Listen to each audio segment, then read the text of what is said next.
At 3 minutes past 6 in the morning, a heavy knock hit my door.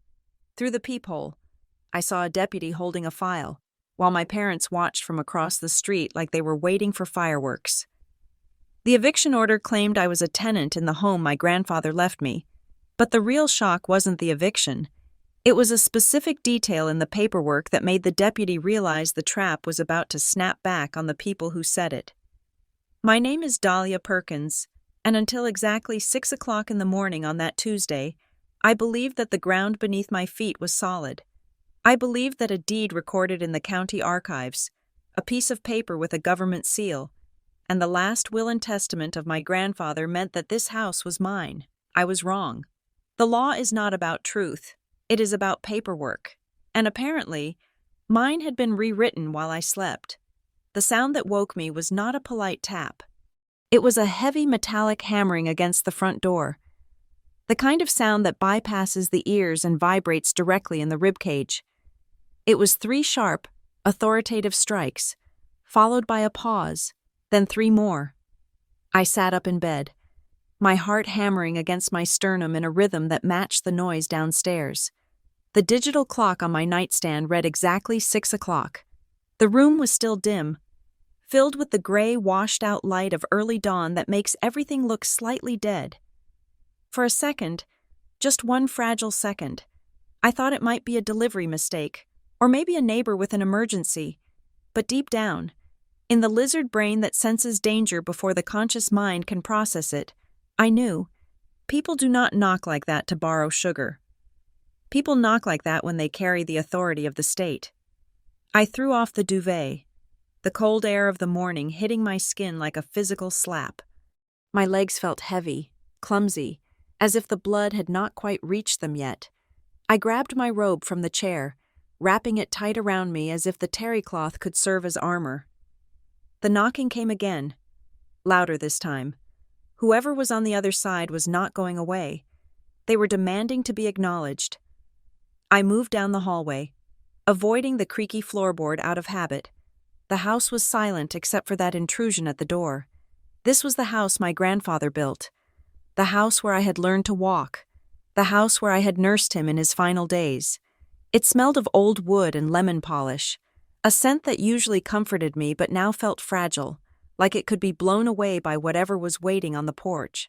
When I reached the foyer, I did not open the door immediately. I learned long ago that opening a door without looking is a mistake you only make once. I pressed my eye to the peephole, the fisheye lens distorting the world outside into a curved, unnatural panorama. Standing on my welcome mat was a uniform. It was a deputy sheriff.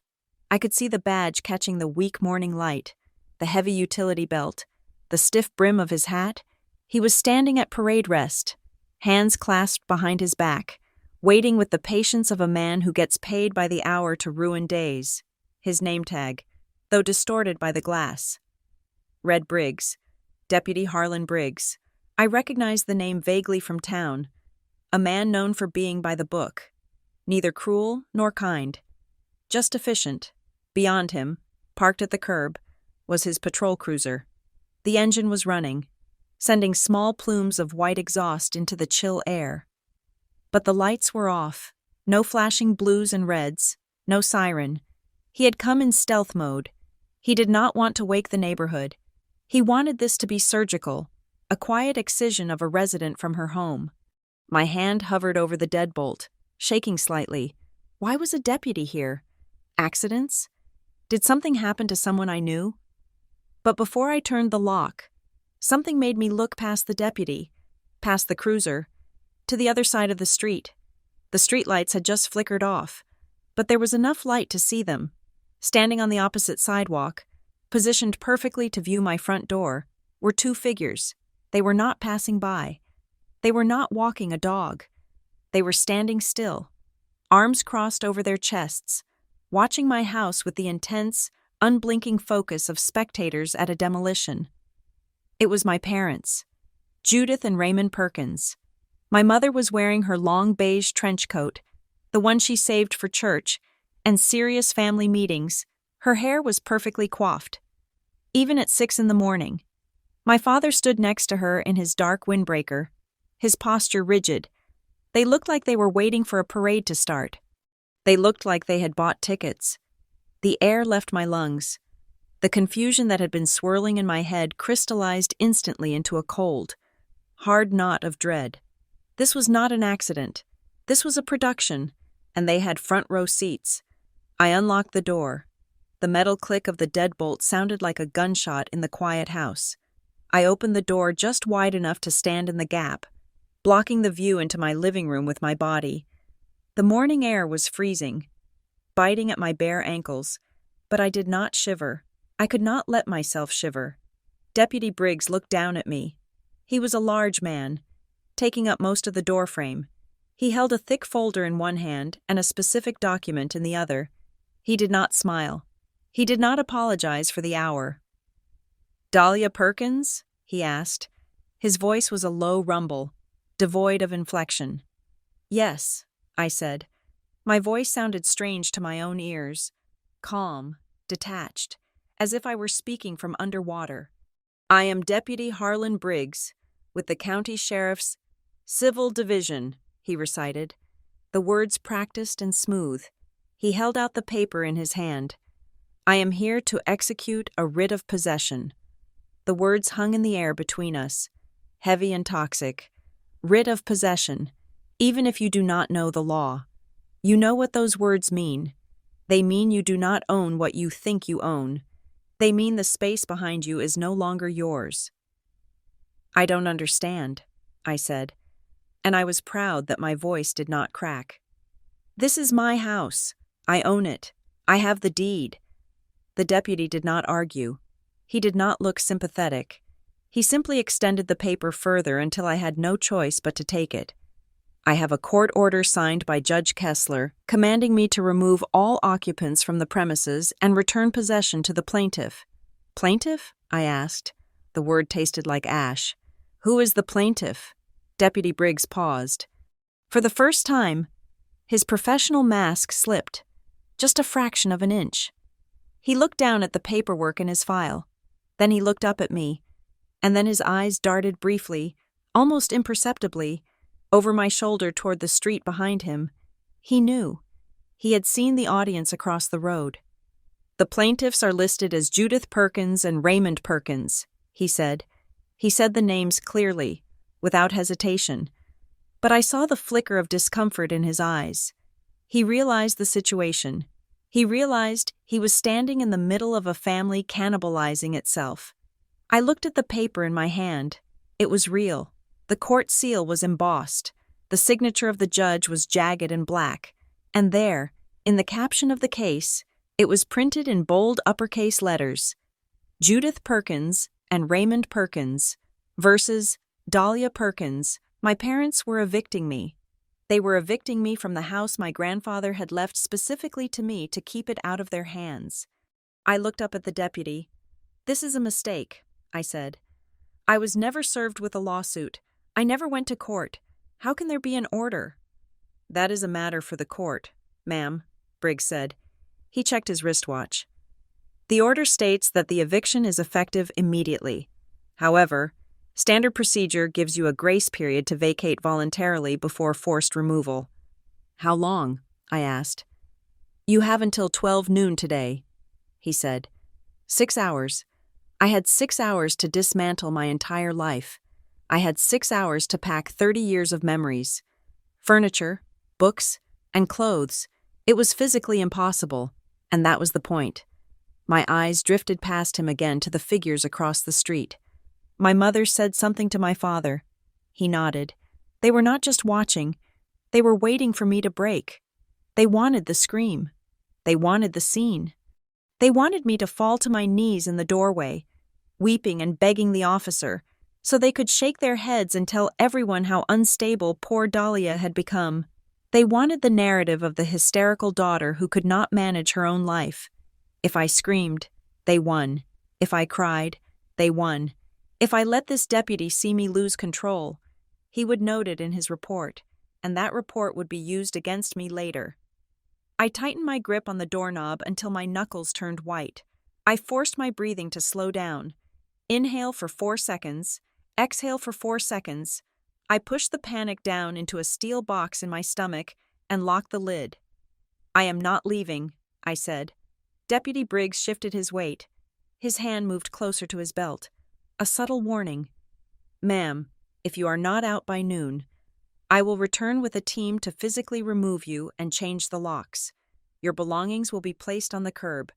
Do not make this harder than it needs to be." "I am not refusing to comply with the law." "Deputy," I said, my voice sharpening, "I am telling you that this order was obtained fraudulently. I was never served." "I cannot decide that," he said. "I just enforce the writ, unless you can get a judge to sign a stay of execution before 12 noon. The order stands. 12 noon. The sun was barely up, and my day had turned into a countdown. "Can I see the rest of the file?" I asked. "The proof of service? The judgment?" He hesitated. Technically, he only had to give me the writ, but maybe he saw something in my face. Not hysteria, but a cold, desperate logic, or maybe he just felt dirty doing the bidding of the two people standing like vultures across the street. "I can't give you the file," he said, "but I can let you look at it for a minute." "I want to take pictures," I said. "I need the case number. I need to see where they claim they served me. I need to see the dates." He looked back at his car, then at me. "Make it quick." He opened the folder and held it out. He did not hand it to me. He held it open like a menu. I stepped back into the foyer to grab my phone from the side table. My hands were shaking, but I forced them to be steady enough to focus the camera. I snapped a picture of the first page. Case number 26-CIV-00482. I flipped the page with a trembling finger. Complaint for unlawful detainer. Since when was I a tenant? There was a lease agreement attached. I snapped a photo. I zoomed in on the signature at the bottom. It read, Dahlia Perkins. But the loop on the D was wrong. The slant was backwards. It was a forgery, and not even a good one. "Keep going," Briggs said, watching the street. I turned to the proof of service. This was the key. To get a default judgment, a judgment won because the other side did not show up, you have to prove you told them about the lawsuit. I read the address listed on the service document. It was not my address. It was an address on Oak Street. A rental house I had lived in 5 years ago. My parents knew I didn't live there. They had visited me here, in this house, 100 times. And then, the kicker, the section for substitute service. The law says if you can't find the defendant, you can give the papers to another adult living at the residence. The document claimed the papers were handed to a Jane Doe co-resident at the Oak Street address, who accepted them on my behalf. It was a lie layered on a lie. They sent the lawsuit to a ghost at an old address so I would never see it, waited the legally required 5 days for me to fail to respond, and then asked the judge for a default judgment because I ignored the court. "Okay, that's enough," Briggs said, pulling the folder back. "You have the case number. You have until noon." "Thank you, Deputy," I said. He looked at me, really looked at me, for a second. "If you're going to fight this, you need to run. The court opens at 8. You have less than 2 hours to file something." "I know," I said. "And ma'am?" He lowered his voice. "If I come back at noon, I can't give you any more breaks. Do you understand?" "I understand," I replied. He turned and walked back to his squad car. He didn't look at my parents. He got in, started the engine, and drove away slowly, the tires crunching on the gravel. As soon as he was gone, the silence rushed back in, but it was different now. It was hostile. I stood in the doorway, clutching my phone. Across the street, my parents uncrossed their arms. They had seen the exchange. They had seen the deputy leave without me. They probably assumed he had given me a warning and that I was now inside, collapsing into a puddle of tears.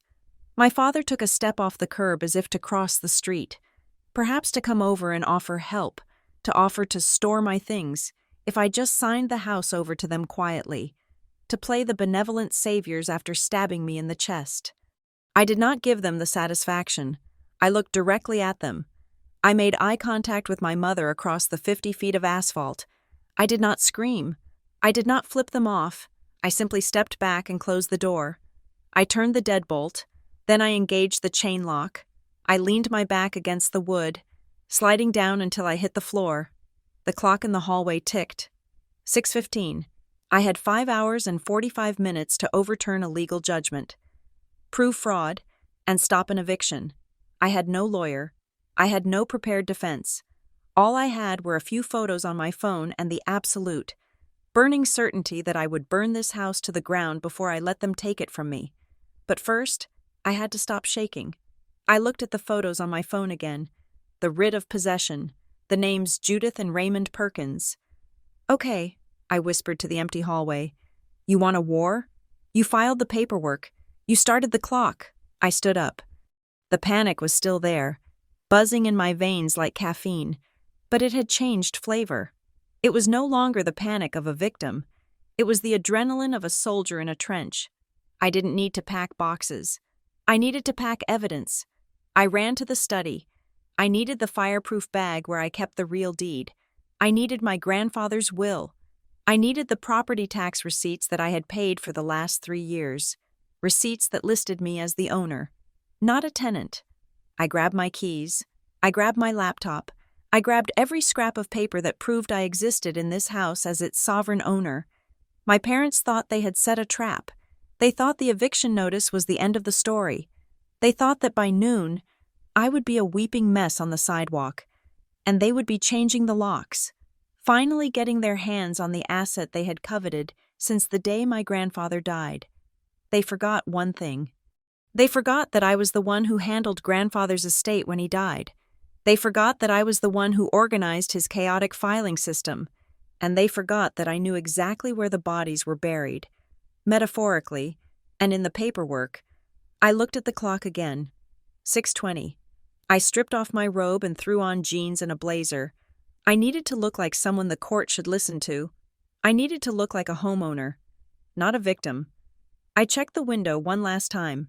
They were still there, watching the house, waiting for the moving trucks, waiting for the surrender. "Wait all you want," I said, checking my bag to make sure I had my ID. I was going to the courthouse, and I wasn't going there to beg. I was going there to drop a bomb on their little victory parade. They use the law as a weapon? Fine. I was about to show them that the law has a recoil. The lock clicked shut, engaging the heavy deadbolt with a sound that felt final. I did not step away from the door immediately. I stayed there, pressed against the cold wood, listening. I could hear the faint hum of traffic beginning to build on the main road, the chirping of a bird that didn't know or care that my life was being dismantled, and more importantly, the silence from the street. I did not look out the peephole again. I knew what was out there. My parents were likely getting into their car, perhaps congratulating each other on a performance well executed, or perhaps driving a block away to wait for the noon deadline. They wanted a show. They wanted me to fling the door open and scream at them, to give them the ammunition of my instability. I would not give them a single frame of footage. I exhaled, a long, shaky breath that rattled in my chest, and pushed myself off the door. The time for shock was over. The time for survival had begun.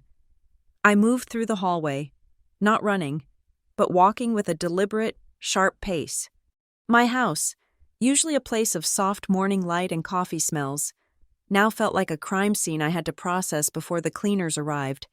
I went straight to the master bedroom closet. On the top shelf, behind a stack of winter sweaters I hadn't worn in 2 years, was a heavy, gray fireproof bag. I pulled it down, the weight of it reassuring in my hands. This was not just paperwork. This was the shield my grandfather had forged for me before he died. He knew his son, my father, better than anyone. He knew Raymond Perkins had eyes that saw dollar signs where others saw homes. And he knew Judith Perkins would sign anything Raymond put in front of her. I carried the bag to the kitchen island and unzipped it. The smell of old paper and legal dust rose up. I laid the documents out in a grid, treating the granite countertop like a war table. First, the grant deed. I ran my fingers over the raised seal of the county recorder. It was dated 3 years ago. It stated, in clear, uncompromising language, that ownership of this property was transferred from Arthur Perkins to Dahlia Perkins, a single woman. There were no conditions. There were no takebacks. Next, the last will and testament. I opened it to page 4, the specific bequest section. My grandfather's signature was shaky. He had been fighting Parkinson's at the end, but it was legible. To my granddaughter, Dahlia. I leave the house at 420 Sycamore Lane, in hopes that she finds the peace there that I could not. Then, the tax bills. I had 3 years of them, all paid, all stamped, paid in full by the county treasurer. The checks had come from my bank account. The bills were addressed to me. Landlords pay property taxes, not tenants, if I were a tenant. As my parents claimed in that eviction writ, why had I been paying the property taxes for 36 months? I took a picture of the spread with my phone, ensuring the dates and names were legible. Then I unlocked my phone again and brought up the photos I had taken of the deputy's file. I needed to look closer. Panic blurs details. But I forced my eyes to focus. I zoomed in on the proof of service. This is the document that tells the court. Yes, I told the defendant they were being sued. Without this, a judge cannot legally move forward. I read the address again. 1402 Oak Street. My blood ran cold. Colder than the morning air. That was not just a random wrong address. That was the house my parents had rented for 6 months while they were renovating their own place 5 years ago. I had never lived there. I had never received mail there. But to a clerk or a judge glancing quickly at a file, it looked like a valid local address. But it was the checkbox below the address that made my stomach turn. The process server, the person hired to deliver the lawsuit, had not checked personal service, which means handing it directly to me. They had checked substitute service. The notes read, documents accepted by Jane Doe, adult occupant, who confirmed defendant resides at location but was unavailable. A phantom. They had hired a process server to go to an old address, find some random person, or perhaps no one at all, and claim that this mystery Jane Doe had taken the papers for me. It was a lie so bold, so easily disprovable, that it was almost insulting. But it had worked. It had worked because I wasn't there to say it was a lie. I looked at the date on the proof of service. It was dated 10 days ago. This was the trap. My parents knew that if they served me properly, here at Sycamore Lane, I would have fought. I would have hired a lawyer. I would have shown the deed. The case would have been thrown out in a week. So they didn't serve me.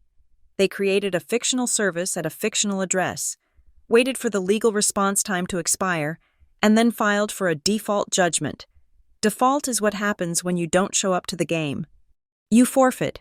The judge assumes that because you didn't answer, you agree with everything the plaintiff said. The judge had signed that eviction order because she thought I didn't care enough to defend my home. My parents weren't betting on the law. They were betting on procedure. They were betting that by the time I found out, which was 10 minutes ago, it would be too late to untangle the knot. They wanted me to panic. They wanted me to waste these precious morning hours crying on the phone to friends, or packing boxes in a frenzy, or screaming at them on the front lawn. They wanted me to be so overwhelmed by the sudden violence of the eviction that I would miss the narrow, technical window to stop it. I looked at the clock on the microwave. 7:15 in the morning. The court clerk's office opened at 8 o'clock. I could not wait for them to open to start moving. I needed to be the first call they answered. I pulled up the county court website on my laptop. My fingers flew across the keys, searching for the civil division contact numbers. I found the direct line for the eviction unit. I also found the daily docket. I typed in the case number from the photo, 26CIV00482. The screen refreshed. Status, closed. Judgment entered for plaintiff. Seeing it in digital black and white hit me harder than the paper writ. The system thought I was already gone. To the computer. This house belonged to Judith and Raymond Perkins. I grabbed a notepad and a pen. I needed a script. When the clerk answered, I could not sound like a hysterical daughter. I had to sound like a defendant who knew the code. I wrote down 1. Motion to stay. Execution of writ. 2. Motion to vacate default judgment. 3. Claim of right to possession. I sat there, watching the minutes tick by. 7:30, 7:45, 7:58. At 7:59, I dialed the number. I held the phone to my ear, listening to the silence of the line before the connection clicked. County Civil Division. This is Clerk Ramirez, a woman's voice answered. She sounded tired already, and the day had barely started. Good morning, I said. My voice was steady, stripped of all emotion. My name is Dahlia Perkins. I am the defendant in case number 26CIV-00482. A sheriff's deputy was just at my door with a writ of possession. I heard the typing on the other end. One moment. The silence stretched for 10 seconds. Okay, Ms. Perkins, Clerk Ramirez said. I see the file. A default judgment was entered last Tuesday. The writ was issued on Thursday. If the deputy has already served the writ, you have very little time. I was never served with the complaint, I said clearly. The proof of service lists an address where I do not live, and it claims substitute service on a person who does not exist. I am the owner of this property, not a tenant. This is a fraudulent eviction. The typing stopped. Ma'am, I cannot give you legal advice.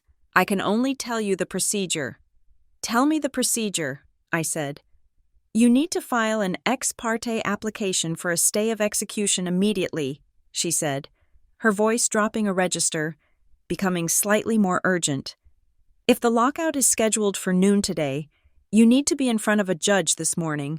You also need to file a motion to set aside the default judgment. I have the deed, I said. I have my grandfather's will. I have tax records. Bring all of it, she said. Bring the original deed if you have it. Bring proof of your residence. Bring your ID. And Miss Perkins? Yes? Come to window 4 in the civil clerk's office. Do not go to the general line. Ask for the emergency filing packet. And you need to notify the sheriff's civil unit that you are filing a stay, so they don't lock you out while you are sitting in the courtroom. How do I do that? Call them. Tell them you are filing an ex parte motion. They usually hold off until the judge rules if they know you are in the building. Thank you, I said. I hung up and immediately dialed the sheriff's civil unit. This was the number printed on the bottom of the writ the deputy had shown me. Sheriff's Civil Division, Sergeant Miller. This is Dahlia Perkins, I said. Deputy Briggs served a writ at my home at 6 this morning. Case number 2, 6C-IV-00482. I am heading to the courthouse right now to file an emergency stay on the grounds of defective service and fraud. Please inform Deputy Briggs. We need a court order to stop the eviction, ma'am, the sergeant said, his voice bored. A phone call doesn't stop the truck. I know, I replied. But if your deputy drills my locks while I'm standing in front of Judge Kessler proving that this writ is based on perjury, the sheriff's department will be named in the civil rights lawsuit that follows. I am just giving you a professional courtesy. There was a pause, a long, heavy pause. I will radio Deputy Briggs and tell him to hold position until 1200 hours exactly, the sergeant said. If we don't have a fax from the court by 1201, the locks get cut. You will have it, I said. I ended the call. My hands were trembling now, not from fear, but from the sheer intensity of the focus. I had bought myself a line of communication. They knew I was coming. I went back to the kitchen island. I grabbed the fireproof bag. I also grabbed a separate folder. In it, I put the photos of the proof of service I had printed out on my home printer. I grabbed my laptop. I grabbed a portable charger. I looked down at my clothes. Jeans and a t-shirt. No, I couldn't go to court looking like a victim. I ran back to the bedroom and changed into a navy blue blazer and dark slacks. I brushed my hair back into a tight, severe bun. I put on my glasses. I needed to look like a librarian, like an accountant, like someone who respects paper more than drama. I checked the time. 8:15. I walked to the front door. I put my hand on the knob, then stopped. If I walked out the front door, my parents would see me. They would see the bag. They would see the determination. They might try to intercept me. They might try to cause a scene in the street to delay me, or worse. They might call their lawyer and warn him that I was moving. I took my hand off the front doorknob. I turned around and walked through the house to the back door, the one that led to the garage. I slipped into the garage, the air cool and smelling of oil and concrete. I got into my car, a reliable 4-year-old sedan. I did not open the garage door yet. I checked my folder one last time. Deed, will, tax bills, ID. Okay, Granddad, I whispered to the empty car. Let's go teach your son a lesson. I hit the button for the garage door opener. The motor whirred, lifting the heavy metal curtain. As soon as there was enough clearance, I reversed out, not looking toward the street, not looking toward the spot where my parents were standing. I kept my eyes fixed on the rearview mirror, but only to check for traffic. I swung the car onto the road and accelerated. I didn't speed. Getting pulled over now would be a disaster. But I drove with a singular, aggressive purpose. I was not running away from home. I was running toward the only place where the truth still had a fighting chance to matter. I was going to the courthouse, and I was bringing the fire. The metal detector at the courthouse entrance screamed the moment I stepped through it. I had forgotten to take off my watch. It was a small, stupid mistake, the kind made by someone whose mind is racing 3 miles ahead of their body. I stepped back, unclasped the leather strap, and dropped it into the gray plastic bin along with my keys and my phone.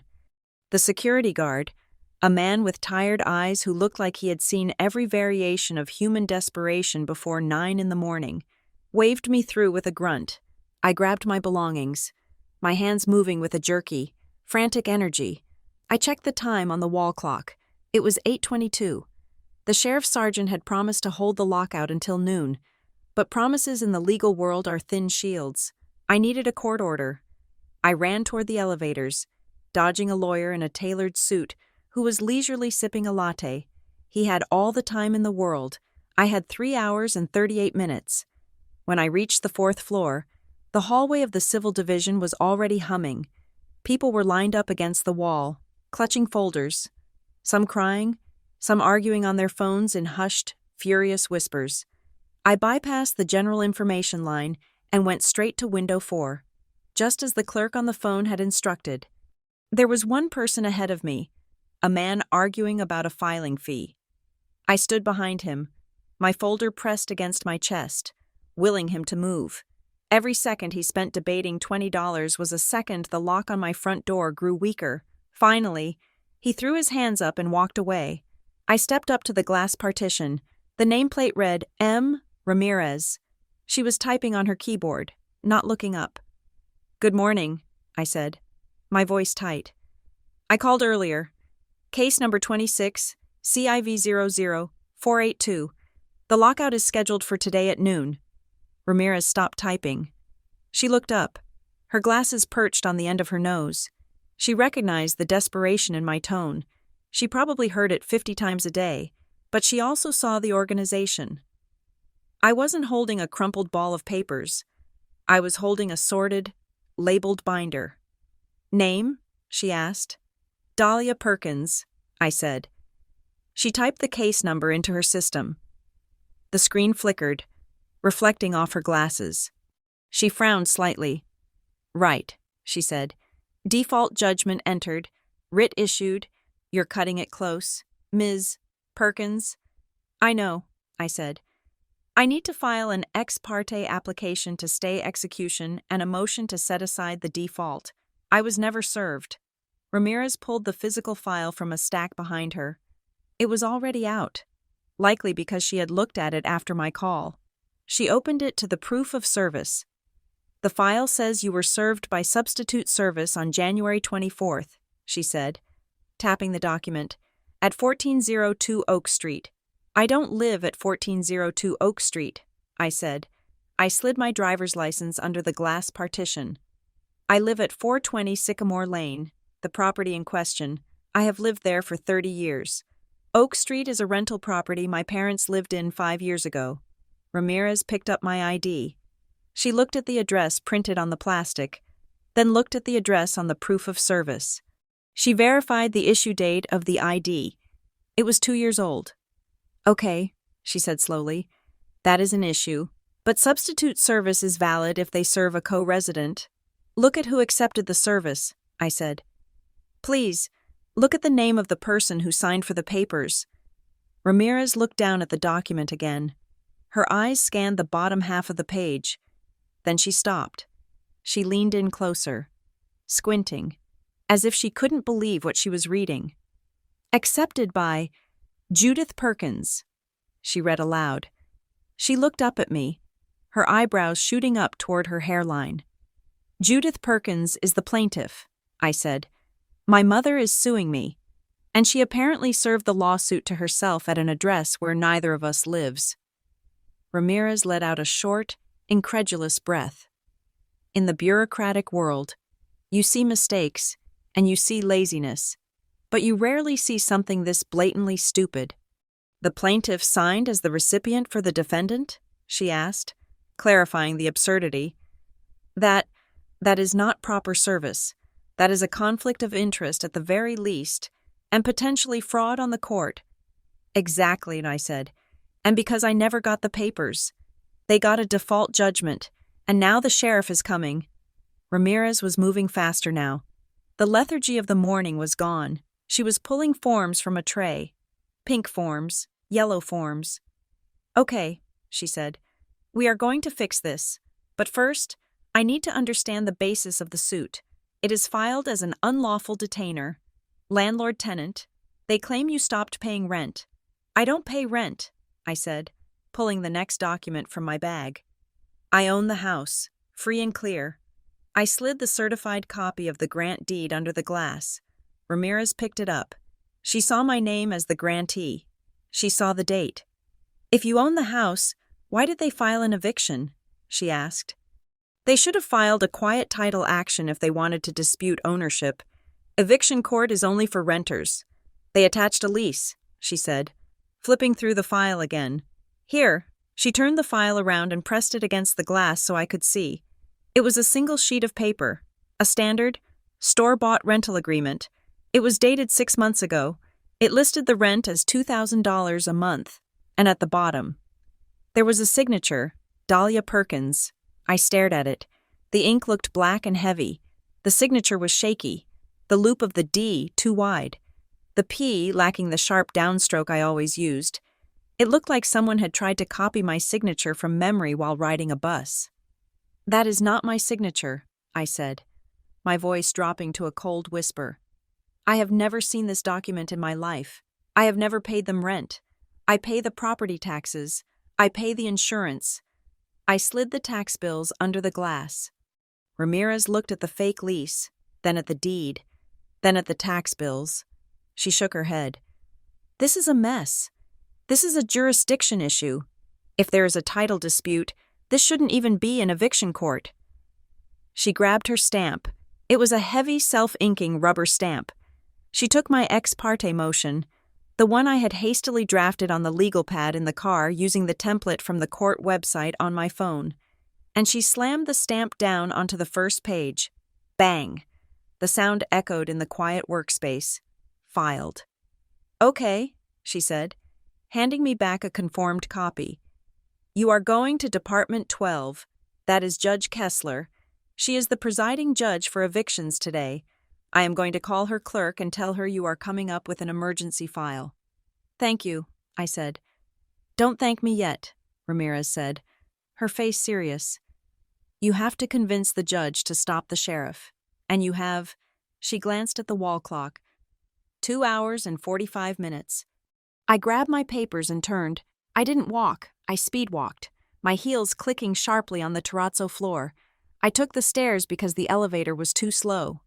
2 flights up. Department 12 was at the end of a long corridor lined with benches where landlords and tenants sat in silent, resentful proximity. I pushed through the heavy double doors. The courtroom was empty, the gallery silent. The morning calendar hadn't started yet. A bailiff stood by the side door, looking bored. I approached the clerk's station near the front, to the right of the judge's high bench.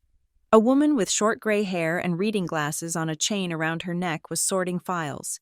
This was the judicial assistant, the gatekeeper.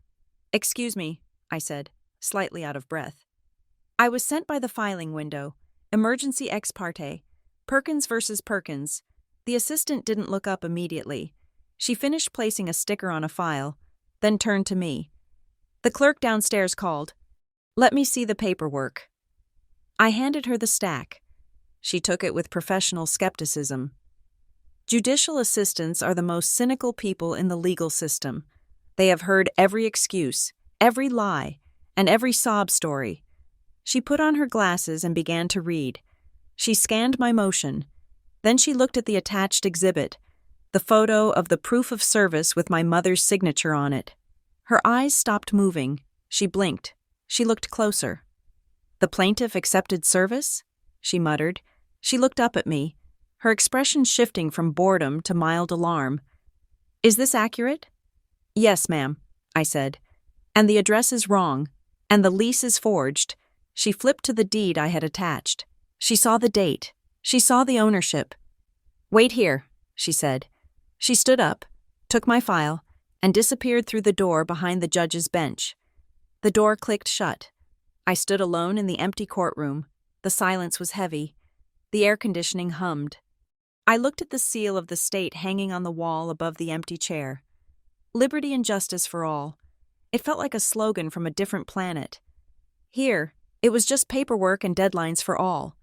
Minutes ticked by. 5, 10. My phone buzzed in my pocket. I pulled it out. It was 9:15. Finally, the door behind the bench opened. The assistant came back out. She didn't sit down. She walked over to the railing where I was standing. She looked different now. Her cynicism was gone, replaced by a look of concern, or perhaps curiosity. "Judge Kessler is reviewing the file," she said quietly. "She is going to call the case as soon as she takes the bench at 9:30. You are first on the docket." "Thank you," I said, relief washing over me. Did she see the service error?" "She saw it," the assistant said. "She was not pleased. But Ms. Perkins?" The assistant hesitated. She looked down at the file in her hands, then back at me. "There is something else," she said. "What do you mean?" I asked. "Something else in the file?" When the clerk downstairs pulled the case history, she printed everything that has been filed since the judgment. The assistant explained. "Apparently, there was a supplemental filing yesterday afternoon. It wasn't in the system when you called this morning because it was just processed." My stomach tightened. "What did they file?" "It is not an eviction document," she said. "It is why the judge wants to see you immediately. It changes the nature of the case." "What is it?" I asked, my voice barely a whisper. "They filed a copy of a quitclaim deed," the assistant said. "Dated 2 weeks ago, it appears to show that you transferred the title of the property to Judith and Raymond Perkins." The room seemed to tilt sideways. "What?" I said. "No, that's impossible. I never signed a quitclaim. I never transferred the title." "It is notarized," the assistant said. "The judge is looking at it right now. If that deed is valid, then you aren't the owner anymore. And if you aren't the owner, then their eviction suit and that rental agreement might not matter as much as you think." I gripped the wooden railing. This was the second trap. The eviction was just the brute force mechanism. The real weapon was the theft of the title itself. They hadn't just faked a lease, they had faked a sale. "I didn't sign it," I said, my voice shaking with a sudden, cold fury. "I was never in front of a notary. It is a forgery." "You better be able to prove that," the assistant said, her voice dropping to a warning whisper.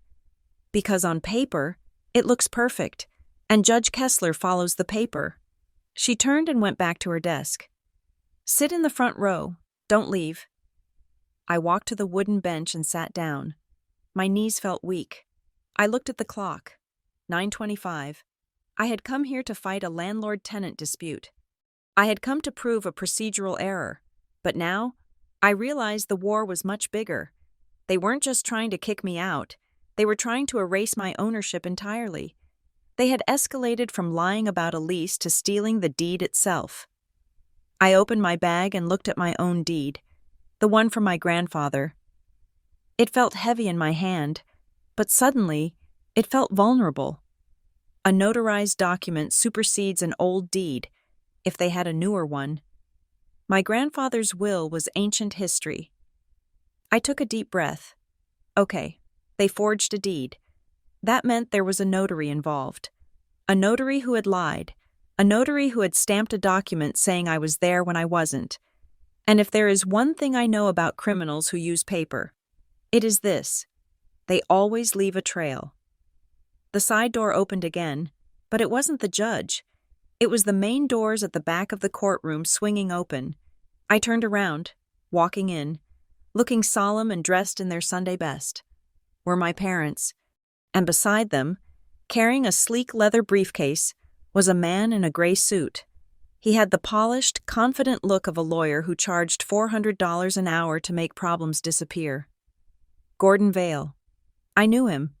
He was the kind of lawyer who smiled with his teeth, but never with his eyes. My mother saw me sitting in the front row. She didn't look guilty. She didn't look ashamed. She looked sad. She gave me a small, pitying smile, the kind you give to a sick relative who doesn't know they are terminal. They walked to the plaintiff's table. They didn't say a word to me. They didn't have to. The message was clear. We have the new deed. We have the lawyer. You have nothing. I turned back to face the empty bench. I didn't look at them again. I placed my hands flat on the table in front of me. All rise, the bailiff shouted. The door behind the bench opened, and Judge Marianne Kessler walked out in her black robes. She was a woman in her 60s with sharp, intelligent eyes and a mouth set in a hard line. She didn't look at the audience. She looked straight at the files on her desk. She sat down. She adjusted her glasses. She picked up the top file. Calling case number 26C, IV 00482, she said, her voice amplified by the microphone. Perkins versus Perkins. She looked up, her gaze sweeping over my parents, their lawyer, and finally, landing on me. I have an emergency motion to stay a lockout scheduled for noon today, she said, but I also have a file that seems to contradict itself in 3 different ways. She held up a document. It wasn't my motion. It was the document the assistant had warned me about, the quitclaim deed. Let's start with this, the judge said. Because if this piece of paper is real, Ms. Perkins, you are currently trespassing in your parents' house. The air in the room went still. The sprint was over. The chess match had begun. The judicial assistant's whisper hung in the air between us, heavy and toxic. A quitclaim deed. The words felt like a physical blow to the stomach, knocking the wind out of me more effectively than the morning's eviction notice had. A quitclaim deed is not a lease. It is not a rental agreement. It is the nuclear option of property law. It is a document that says, I hereby give up all my rights to this land and hand them over to you. 2 weeks ago, the assistant had said, I stood there, gripping the wooden railing of the gallery, my knuckles turning white. My mind raced back 2 weeks, 14 days. I had been at work. I had been grocery shopping. I had been sleeping in my bed. I had emphatically not been in front of a notary public signing away the only thing my grandfather had left me. I had never stepped foot in a title office. I had never met a notary. This was no longer just about kicking me out. This was theft. Grand larceny disguised as paperwork. My parents weren't just trying to evict a tenant. They were trying to rewrite history to make themselves the owners. Take your seat, Ms. Perkins, the assistant urged gently, her eyes full of a professional pity that I found suddenly unbearable. The judge is ready.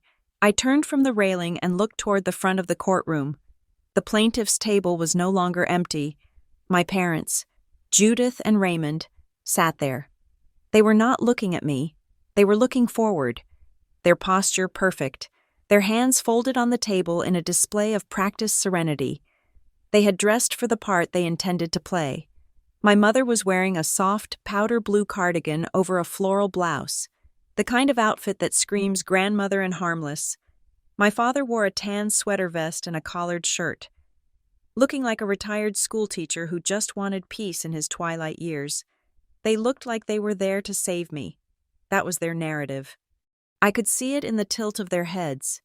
They were the grieving, burdened parents forced to take legal action against their erratic, unstable daughter for her own good, and sitting next to them, protecting them like a shark in a three-piece suit, was Gordon Vale. I knew of Gordon Vale. In our town, if you wanted to settle a divorce quietly, you hired someone else. If you wanted to destroy your spouse and leave them with nothing but the clothes on their back, you hired Gordon Vale. He was smooth, expensive, and possessed a reputation for making the truth fluid. He sat with one arm draped casually over the back of his chair, whispering something to my father that made Raymond nod solemnly. I walked to the defendant's table. It was heavy, scarred oak. I set my binder down. The sound of the plastic hitting the wood echoed in the silent room. Gordon Vale turned his head. He gave me a nod. It wasn't friendly. It was the nod a butcher gives to a cow. Nothing personal, just business. "All rise," the bailiff bellowed, his voice cracking the tension. Judge Marianne Kessler swept onto the bench. She did not look like she was in the mood for business as usual. She arranged her robe, adjusted the microphone, and then laid her hands flat on the files in front of her. She looked at the plaintiff's table, then at me, and finally down at the paperwork. "We are on the record," she said, her voice sharp and amplified. "Case number 26-CIV-00482, Perkins versus Perkins.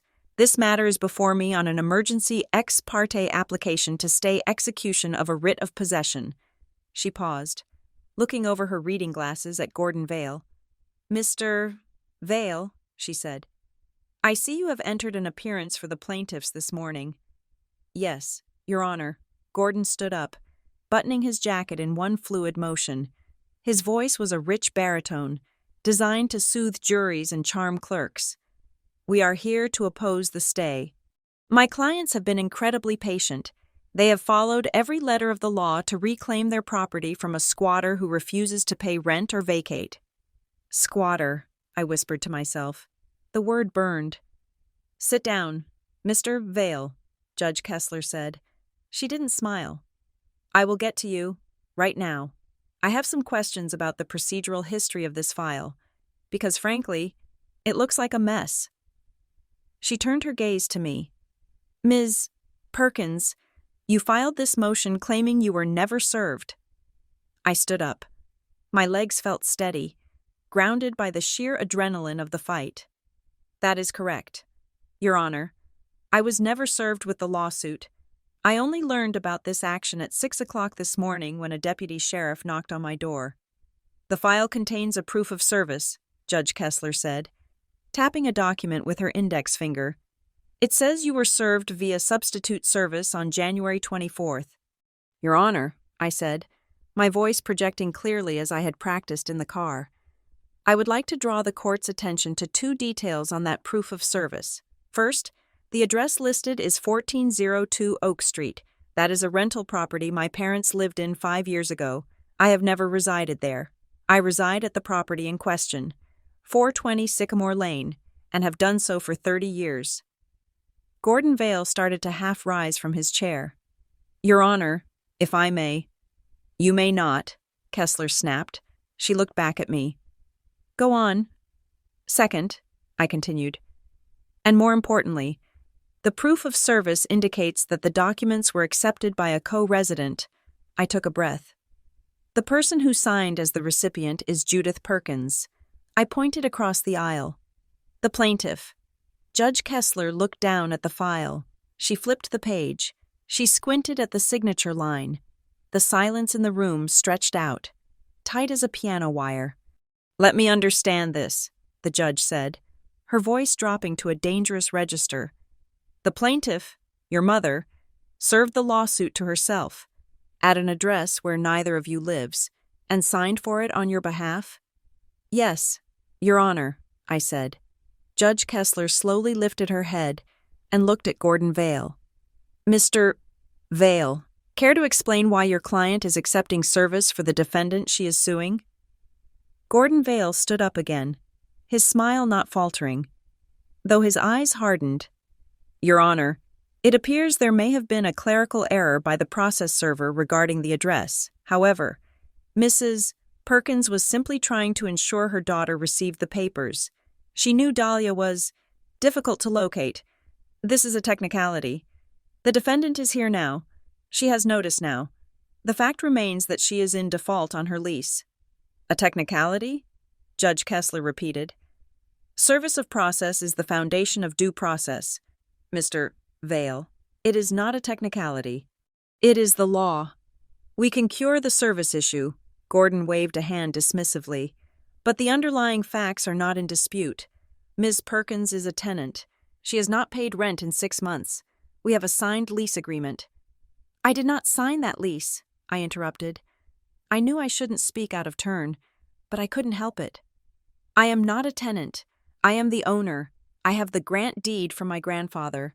I held up my certified copy. Gordon Vale sighed, a loud theatrical sound meant to convey exhaustion with my antics. Your Honor, this is exactly why my clients had to step in. Their daughter is confused. There was a transfer of ownership. She knows this. That is a lie, I said. Counsel, Judge Kessler said, cutting through the bickering. Bring the exhibits to the bench, all of them. I walked up and handed my binder to the bailiff. Gordon Vale handed over a sleek black folder. We retreated to our corners. The judge opened Gordon's folder first. She pulled out a document. It was on thick, legal paper. This, Judge Kessler said, holding it up, is the document that was filed yesterday, a quitclaim deed, recorded on January 20th of this year. She looked at me. Ms. Perkins, this document appears to show that you transferred the title of 420 Sycamore Lane to Judith and Raymond Perkins for the sum of $10. It bears your signature. It bears a notary seal. I looked at the paper in her hand. From this distance, I couldn't see the details, but I could see the layout. It looked official.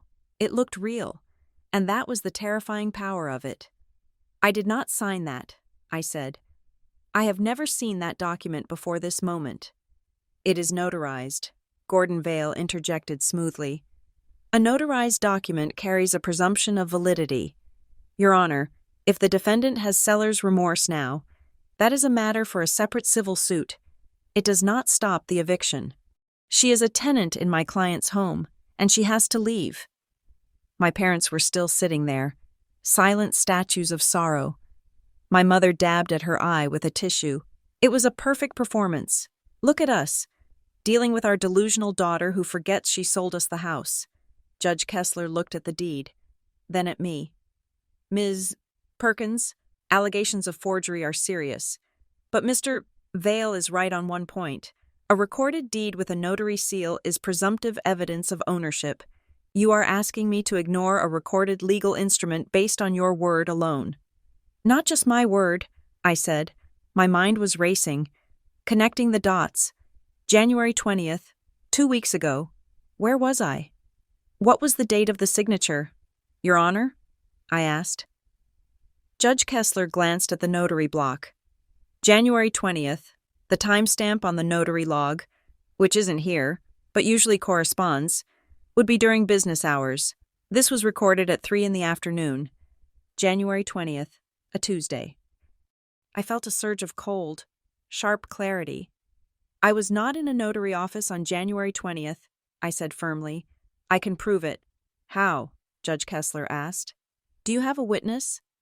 I have something better, I said. I work at a secured data facility downtown to enter or exit my building. I have to scan a biometric badge to access my computer terminal. I have to log in with a 2-factor authentication token. I opened my binder to the back, where I had shoved the printouts of my work schedule just in case, though I hadn't known I would need them for this specific reason. I was at my desk from 8:30 in the morning until 6:15 in the evening on January 20th, I said, my voice rising. I did not leave for lunch. I ordered food in. My building's security logs will show my badge did not scan out all day. My computer logs will show active keystrokes during the hours this deed was supposedly signed and notarized. Gordon Vale shifted. For the first time, the relaxed drape of his arm tightened. He leaned forward. "Your Honor," Gordon said, his voice losing a fraction of its warmth. "People leave badges at their desks. Colleagues scan people in. This is hardly dispositive proof. It is when there are cameras," I countered, turning to look him dead in the eye. "My building has cameras at every exit and in every hallway, and I am willing to subpoena the footage right now." I turned back to the judge. If that deed was signed on January 20th during business hours, it was signed by a ghost because I was 10 miles away, behind 3 layers of security. Judge Kessler froze. She looked at the deed in her hand. Then she looked at the notary seal stamped in purple ink at the bottom. "Who is the notary?" she asked. Half to herself. She read the name on the stamp. "Sonia Vale." The judge's head snapped up. She looked at the stamp, then she looked at the lawyer. "Sonia Vale," Judge Kessler repeated, her voice flat. Gordon Vale didn't flinch, but his smile was gone. "My sister, Your Honor, she is a licensed notary public, perfectly legal. Your sister," the judge said. "Your sister notarized a deed transferring property to your clients, from a woman who claims she wasn't there, on a day she claims she was locked in a secure facility?" "It is a coincidence of name, perhaps," Gordon said, but it was weak. He knew he had stepped into a minefield.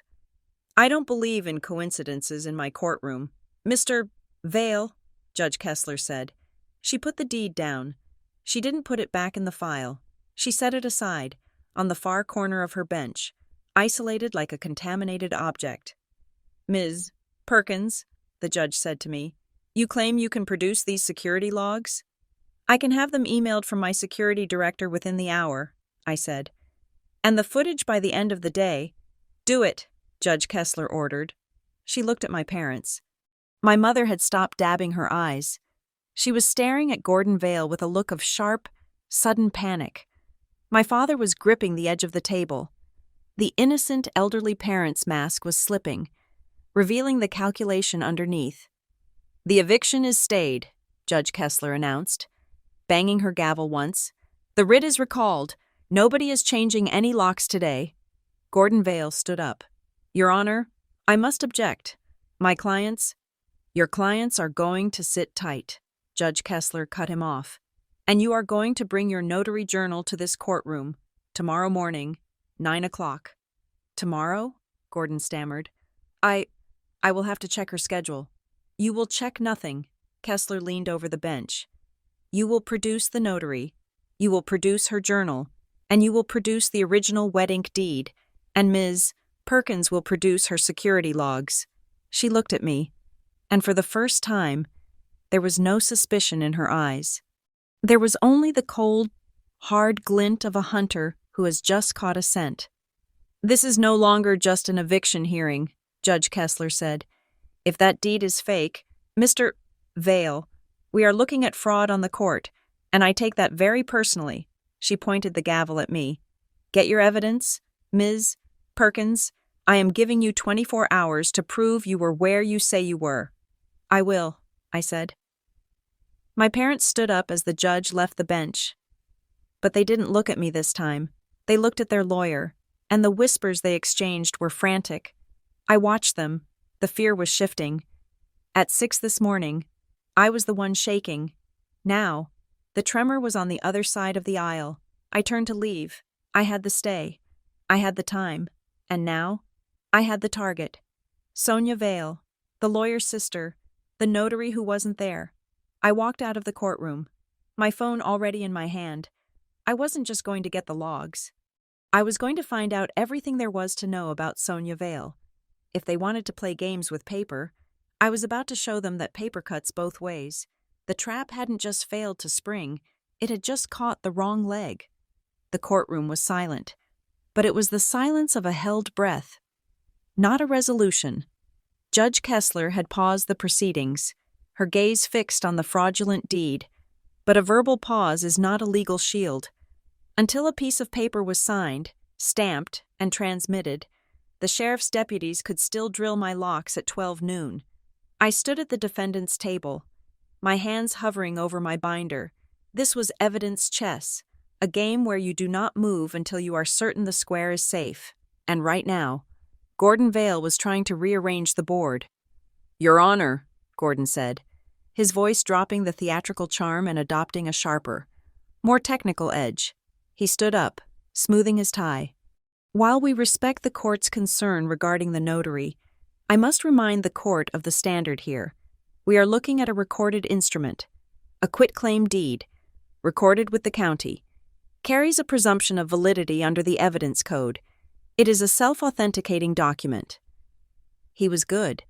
He was trying to box the judge in with the letter of the law. He was saying, even if it looks fishy, the law says you have to trust the stamp until proven otherwise in a full trial. A full trial that would happen months from now, long after my parents had taken my house. The burden of proof to overcome that presumption is clear and convincing evidence, Gordon continued, pressing his advantage. Ms. Perkins' claim that she was at work is currently just an oral assertion. We have a state-recognized document. The eviction should proceed. And if Ms. Perkins wishes to litigate title, she can do so from outside the property. My parents nodded in unison, like bobbleheads on a dashboard. They looked hopeful again. Judge Kessler looked at me. "Ms. Perkins? Mr. Vale is citing the hard letter of the law. A recorded deed is a heavy anchor. Do you have anything other than your statement to tip the scale right now? I need something physical." "I do, Your Honor," I said. I opened my binder to the third tab. This was the document I had printed from the county recorder's online portal the night before. On a hunch, it wasn't the deed itself. It was the property profile report, the metadata of the house's history. "May I approach?" I asked. "Come up," the judge said. I walked to the bench, feeling Gordon Vale's eyes boring into the side of my head. I laid the document down. "This is the official property profile summary from the county recorder," I said, pointing to the timeline. "Your Honor, look at the chain of title. My grandfather, Arthur Perkins, transferred the property to me 3 years ago. The status remained sole owner for 36 months, taxes paid by me, insurance paid by me." I slid my finger down the page to the recent entry. Then, on January 20th, "This quitclaim deed appears," I said. "But look at the instrument number, and look at the requested by field." Judge Kessler leaned in, adjusting her glasses. "Usually, when a title is transferred, it goes through a title company," I explained, my voice steady. "There is an escrow number. There is title insurance. But here, the requested by field is blank, and the return to address is not a law firm or a title office." I pointed to the address listed for the return of the recorded deed. "It is returned to a P&O box in a strip mall," I said. "The same strip mall where my father collects his mail." Gordon Vale stepped up. "Pro se filing is perfectly legal. Your Honor, family transfers often bypass title insurance to save money. That is not evidence of fraud. It is evidence of irregularity," Judge Kessler murmured. "But Mr. Vale is right. Miss Perkins. It is still a recorded deed. The presumption holds." "Presumptively valid does not mean immune to scrutiny," the judge added, looking at Gordon. "But I need a reason to break the seal, so to speak." "The notary," I said. I knew we had touched on this, but I needed to drive it home. I needed to turn it from a coincidence into a violation. "Your Honor, please look at the notary block on the deed one more time," I said. "Sonia Vale," I turned to Gordon. "Mr. Vale mentioned she is his sister, but I would like the court to ask counsel where Sonia Vale's commission is registered." Judge Kessler looked at Gordon. "Mr. Vale?" Gordon hesitated. It was a micro-hesitation, a split second where his brain calculated the risk of a lie versus the damage of the truth. "She operates an independent mobile notary service. Your Honor, does she operate it out of your office?" I asked. "Objection," Gordon snapped. "Relevance." "Overruled," Judge Kessler said, her voice like a whip crack. "Answer the question. Does the notary who stamped this deed share an address with the attorney representing the beneficiaries of the deed? Gordon shifted his weight. He fixed his cufflink. She utilizes a suite in my building for mail purposes, occasionally. And, I continued, pressing the attack, is it not true that a notary has a disqualifying interest if they have a financial or beneficial connection to the transaction? If the lawyer obtaining the eviction is the brother of the notary validating the title, there is no financial interest for the notary, Gordon argued, his face flushing slightly pink. She was paid a standard fee. This is a fishing expedition. It is not a fishing expedition, Judge Kessler said. It is a conflict of interest that smells to high heaven. The judge sat back. She looked at the parents, who were now avoiding her gaze, staring intently at the grain of the wood on their table, and then at Gordon, who was looking at the ceiling. The presumption of validity, Judge Kessler said, her voice icy, is designed to protect commerce, not to shield conspiracy, when the plaintiff serves herself, and the plaintiff's lawyer's sister notarizes the deed that makes the lawsuit possible. The presumption evaporates. She grabbed her pen. She didn't just hold it. She gripped it like a weapon. I am issuing the stay of execution, she announced. Effective immediately, she began to write on the order form. The scratching of her pen was the loudest sound in the room.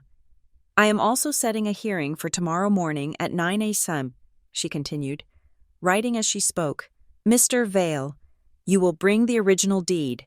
You will bring the notary journal for Sonia Vale, and you will bring Miss Vale herself. Your Honor, she has a busy schedule, Gordon started.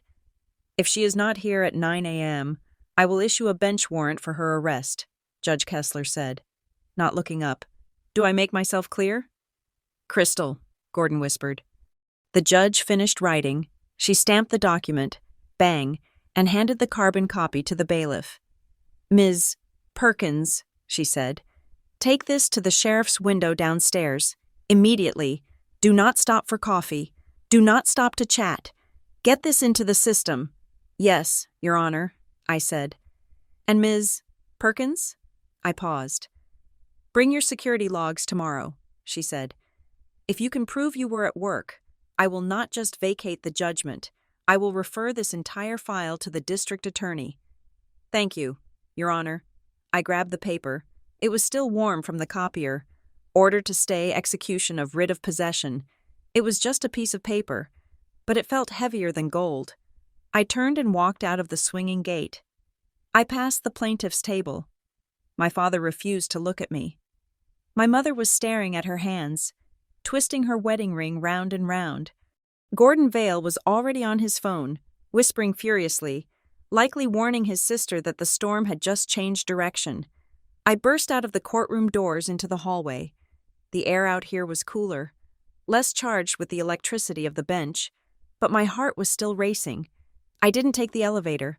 I ran down the stairs, my heels echoing in the stairwell.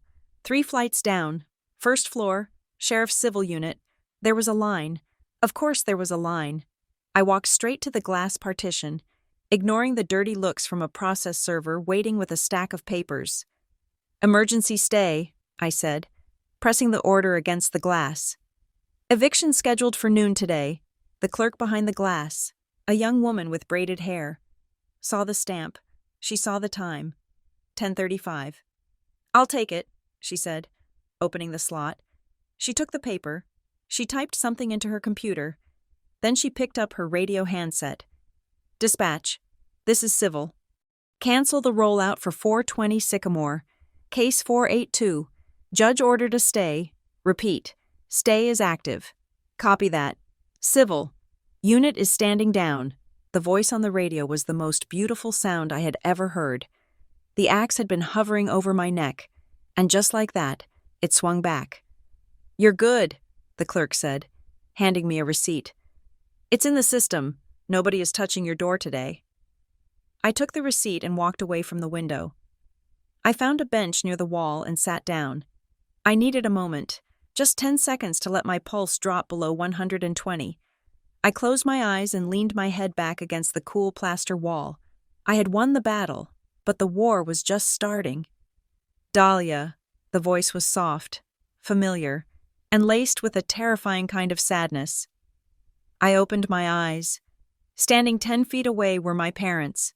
They must have taken the elevator while I ran down the stairs. My mother was holding her purse with both hands, clutching it like a shield. My father stood slightly behind her, his face a mask of disappointed patriarchy.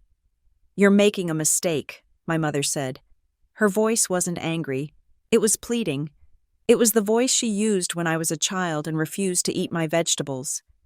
"Dragging this out, involving the police, pointing fingers at Gordon's family. You're making it so ugly." I stood up. I didn't want to be sitting while they stood. "I didn't file the lawsuit," I said. "I didn't forge a deed. I didn't try to throw you out of your home. It's not your home." "Dahlia," my father said, speaking for the first time. His voice was gravelly. "It was Dad's house. It belongs to the family. To us. You were just watching it." "Granddad left it to me," I said, explicitly, to keep it away from exactly this. "We are doing this for you," my mother said, taking a step closer. "You can't handle a property like that alone. The taxes, the maintenance. We were going to sell it, invest the money for you. We were going to look after you." "By evicting me?" I asked. "By sending a deputy to throw me on the street at 6 in the morning? That's how you look after me?" "We knew you wouldn't listen to reason." My mother sighed. "We had to be firm, but now you're talking about fraud. You're talking about district attorneys. Dahlia, look at me. Do you really want to put your own parents in jail? Over a house?" It was the ultimate guilt trip, the weaponization of family. They were betting that I was too soft to follow through. They were betting that the daughter who used to bake them cookies would not be the woman who handed evidence to a prosecutor. I looked at them. I looked at the wrinkles around my mother's eyes, the slight tremble in my father's hand. I felt a pang of sorrow, sharp and deep. But then I thought about the Jane Doe signature. I thought about the fake lease. I thought about the Sonia Vale stamp. They hadn't just made a mistake. They had planned this. They had orchestrated a felony because they wanted the money more than they wanted a relationship with me. "I am not putting you in jail," I said quietly. "If you go to jail, it will be because you broke the law. I am just telling the truth." "You are destroying this family," my father spat out, the mask of concern slipping to reveal the anger underneath. "The family was destroyed when you signed that fake deed," I replied. I checked my watch. "I have to go. I have work logs to collect, and I have a notary to investigate." "Dahlia, wait," my mother called out. I didn't wait. I turned and walked toward the exit doors. I didn't look back. I couldn't. If I looked back, I might hesitate, and hesitation was the one thing I could not afford. I pushed through the heavy glass doors into the bright, blinding sunlight of the plaza. I took a deep breath of fresh air. It tasted like exhaust fumes and city grit, but to me, it tasted like freedom. I had the stay. I had the time. Now I needed to build the trap. I pulled out my phone and dialed the number for my office security director. "Hey," I said when he answered, "I need a favor, and I need it in high definition." Then, I opened my browser and typed in a new search: county recorder, fraud alert system. I wasn't just going to defend, I was going to lock the target. I was going to make sure that by tomorrow morning, the paper trail didn't just lead to Sonia Vale. It would wrap around her, and my parents, like a constrictor snake. I sat in my car in the courthouse parking garage, the engine idling, the air conditioning blasting against the sweat that had formed on my neck. I did not put the car in gear, not yet. I had the court order in my hand, the paper that acted as a shield against the immediate threat. But shields can be broken if you do not hold them correctly. I pulled out my phone and dialed the number for the sheriff's civil unit again. I needed to hear it from a human being. I needed a name to write down in my notebook. A specific person who would be responsible if a deputy still showed up at my door with a drill. "Civil unit, Deputy Miller speaking," a voice answered. "This is Dahlia Perkins," I said, my voice steady, the adrenaline settling into a cold, hard focus.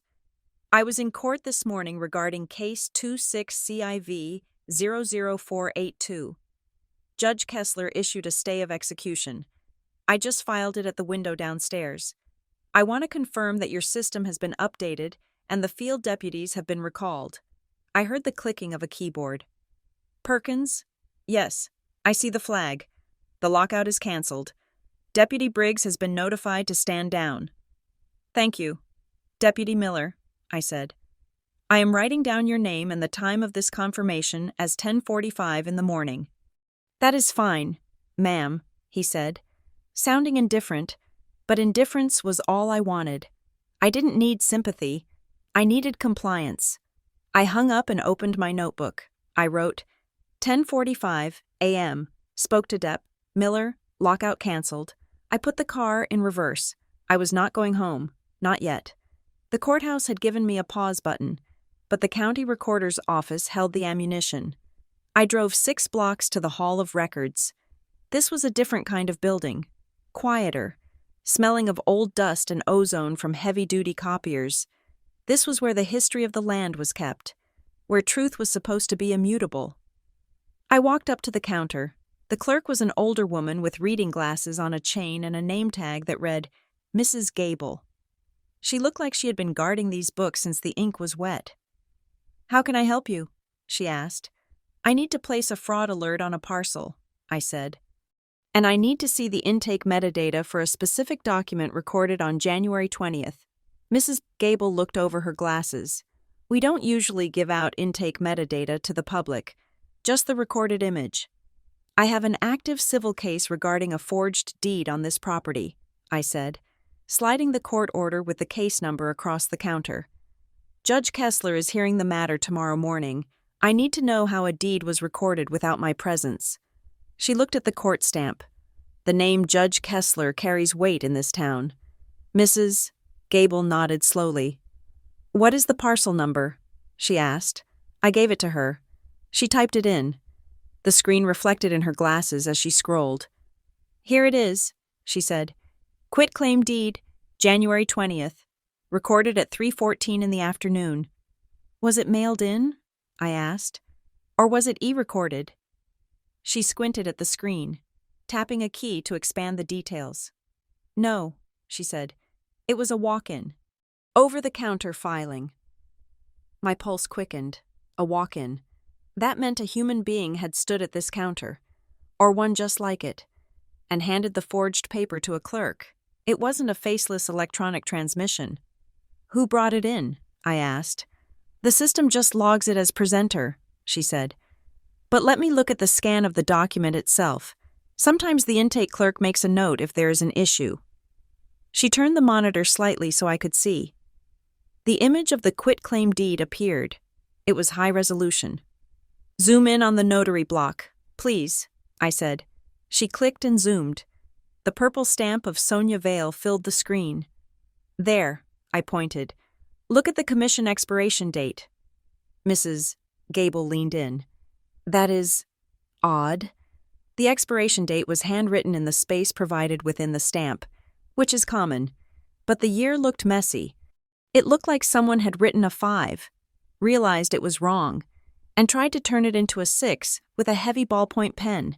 It was a smudge, a blot of ink that made the date ambiguous. That should have been rejected, Mrs. Gable muttered, her professional pride offended. We don't accept altered instruments.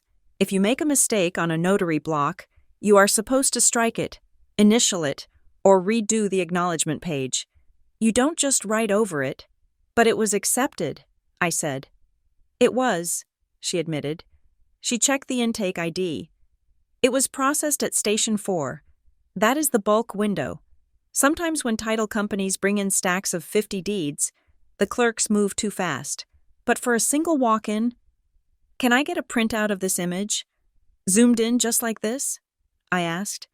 And a printout of the intake screen showing it was a walk-in? I can do that, she said. Since you have the case number. She hit print. The laser printer whirred. I took the pages. They were warm. I looked at the metadata. Presenter. Walk-in.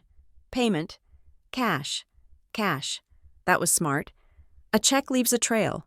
Credit cards leave a trail. But cash meant they wanted to be invisible. However, the smudge on the notary stamp was a crack in the armor. It suggested haste. It suggested that Sonia Vale, or whoever wielded her stamp, had been nervous. "Thank you, Mrs. Gable," I said. "Good luck," she replied. "I hate it when people mess with the records." I walked back to my car. I laid the new evidence on the passenger seat next to the court order. I was building a wall, brick by brick. I picked up my phone again. It was time to lock in the alibi. I called the security operations center at my workplace. I work for a data processing firm that handles medical records. Our security is tighter than most banks. "Security, this is Evans," the director answered. "Mr. Evans, this is Dahlia Perkins," I said. "I have a legal emergency. I need you to pull my full access logs for January 20th. I need badge swipes for the front turnstile, the elevator, and the server room. I also need the parking garage gate logs for my tag." "January 20th? Evans asked. "That is 2 weeks back. I can pull the logs easily. Do you need video?" "Yes," I said. "The court has given me 24 hours to prove I was in the building. A lawyer is claiming I was signing a deed across town at 3 in the afternoon." "At 3? Evans laughed. A short, dry bark. "Dahlia, at 3 in the afternoon on the 20th. We were in the middle of that server migration. You were in the fishbowl conference room with the entire dev team." "I need you to prove it," I said. "Can you preserve the footage?" "Our retention policy is 30 days, Evans said, his voice turning serious. "I will flag the footage from the lobby, the elevators, and the hallway outside the fishbowl. I will put a legal hold on it right now so the system doesn't overwrite it. I will email you the raw logs as a PDF in 5 minutes, and I can burn the video to a drive if you come by. I will be there in an hour," I said. "Thank you, Evans." "Don't worry," he said. "Nobody claims our people are places they aren't. Not on my watch." I hung up. I felt a strange sensation in my chest. It was the absence of fear. For 6 hours, I had been operating on terror. Now, the terror was being replaced by the cold weight of facts. I had the stay. I had the fraudulent intake record. I had the alibi. I drove home. When I pulled onto Sycamore Lane, the street was quiet. The sun was high and bright, bleaching the colors out of the afternoon. My house looked the same as it had when I left, but to me, it looked like a fortress under siege. I pulled into the garage and closed the door before I got out of the car. I didn't want anyone to see me. I went inside and immediately went to the front door. I engaged the deadbolt, then the chain, then I wedged a heavy chair under the handle. It was primitive, but it made me feel better. I went to the kitchen and made a pot of coffee. I sat down at the table with my laptop and started organizing the digital files Evans had sent me. The logs were beautiful. 1458, badge 492, server room B entry, 1515, badge 49, 2, server room B, exit. I was exactly where I said I was. Then, the doorbell rang. It wasn't the heavy pound of the sheriff. It was the insistent, rhythmic ringing of family. Ding dong, ding dong. I didn't move to open it. I pulled up the app for my doorbell camera on my phone. There they were, Judith and Raymond. My mother was holding a casserole dish. A casserole, as if lasagna could fix a felony. I walked to the door, but I didn't unlock it. I stood on the other side of the wood. I pressed the record button on the app, ensuring the audio and video were capturing everything to the cloud. "Dahlia?" my mother called out. "We know you're in there. We saw the car." "Go away," I said. My voice was muffled by the door, but loud enough to be heard. "Dahlia, honey, open the door," she said, her voice dripping with that fake sweetness. "We brought dinner. We just want to talk. No lawyers, just us." "There is no us anymore," I said. "You tried to evict me. You forged a deed." "We didn't forge anything," my father shouted, losing his patience instantly. "You signed it. You're confused. We just want to help you remember. I am recording this, I said clearly. Every word you say is going into the case file under case number 482. You are trespassing. Trespassing? My father laughed. A bitter sound. It is my house. You are the squatter. The judge disagreed, I said. And tomorrow, the evidence will disagree. You use the court as a weapon. Dad, you tried to use the sheriff as a hitman, but you missed. You ungrateful child, he hissed. After everything we did for you. Leave, I said. Or I call the police, and this time, I have the order. I watched on the screen as my mother grabbed his arm. She whispered something to him. She looked at the camera lens. Realizing the tiny black eye was watching them, she pulled him back. They retreated down the walkway. My mother was still holding the casserole. It was a surreal, tragic image, the banality of suburbia mixed with the brutality of betrayal. I didn't stop recording until their car disappeared around the corner. The rest of the afternoon was a blur of organization. I printed 3 copies of the access logs.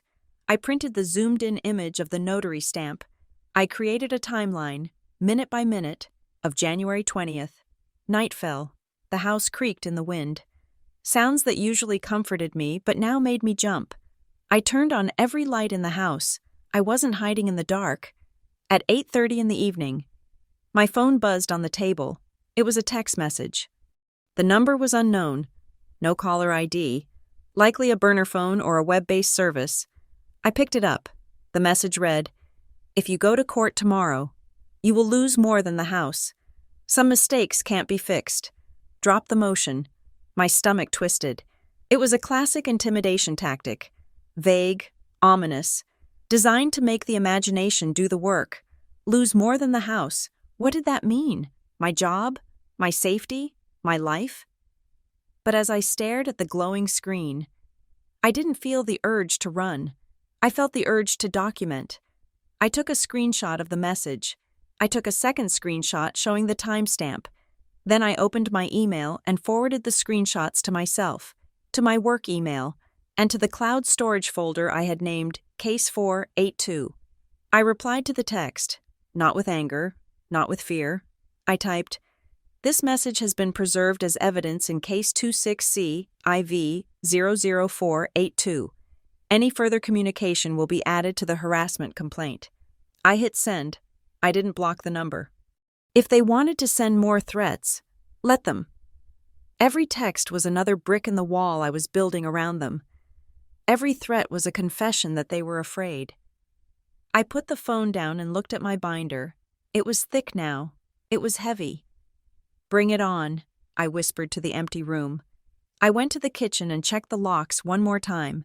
Then I went to the living room and sat facing the door, the binder on my lap, waiting for the sun to rise on the day that would end their lies. The screen of my phone went dark, swallowing the threat, but the words burned in my mind like a neon sign. "If you go to court tomorrow, you will lose more than the house." I did not type a retort. I did not demand to know who was behind the burner number, though I knew the voice of the author as clearly as if they were standing in my living room. That text message was not a warning. It was a desperate flinch. It was the sound of a bully realizing their victim had picked up a rock. I tapped the screen one last time, not to reply, but to forward. I sent the screenshot to my personal email, my work email, and the dedicated cloud folder I had named Case 482. I added a timestamp note. Received at 8:35 p.m., February 3rd. I treated it not as a personal attack, but as an exhibit.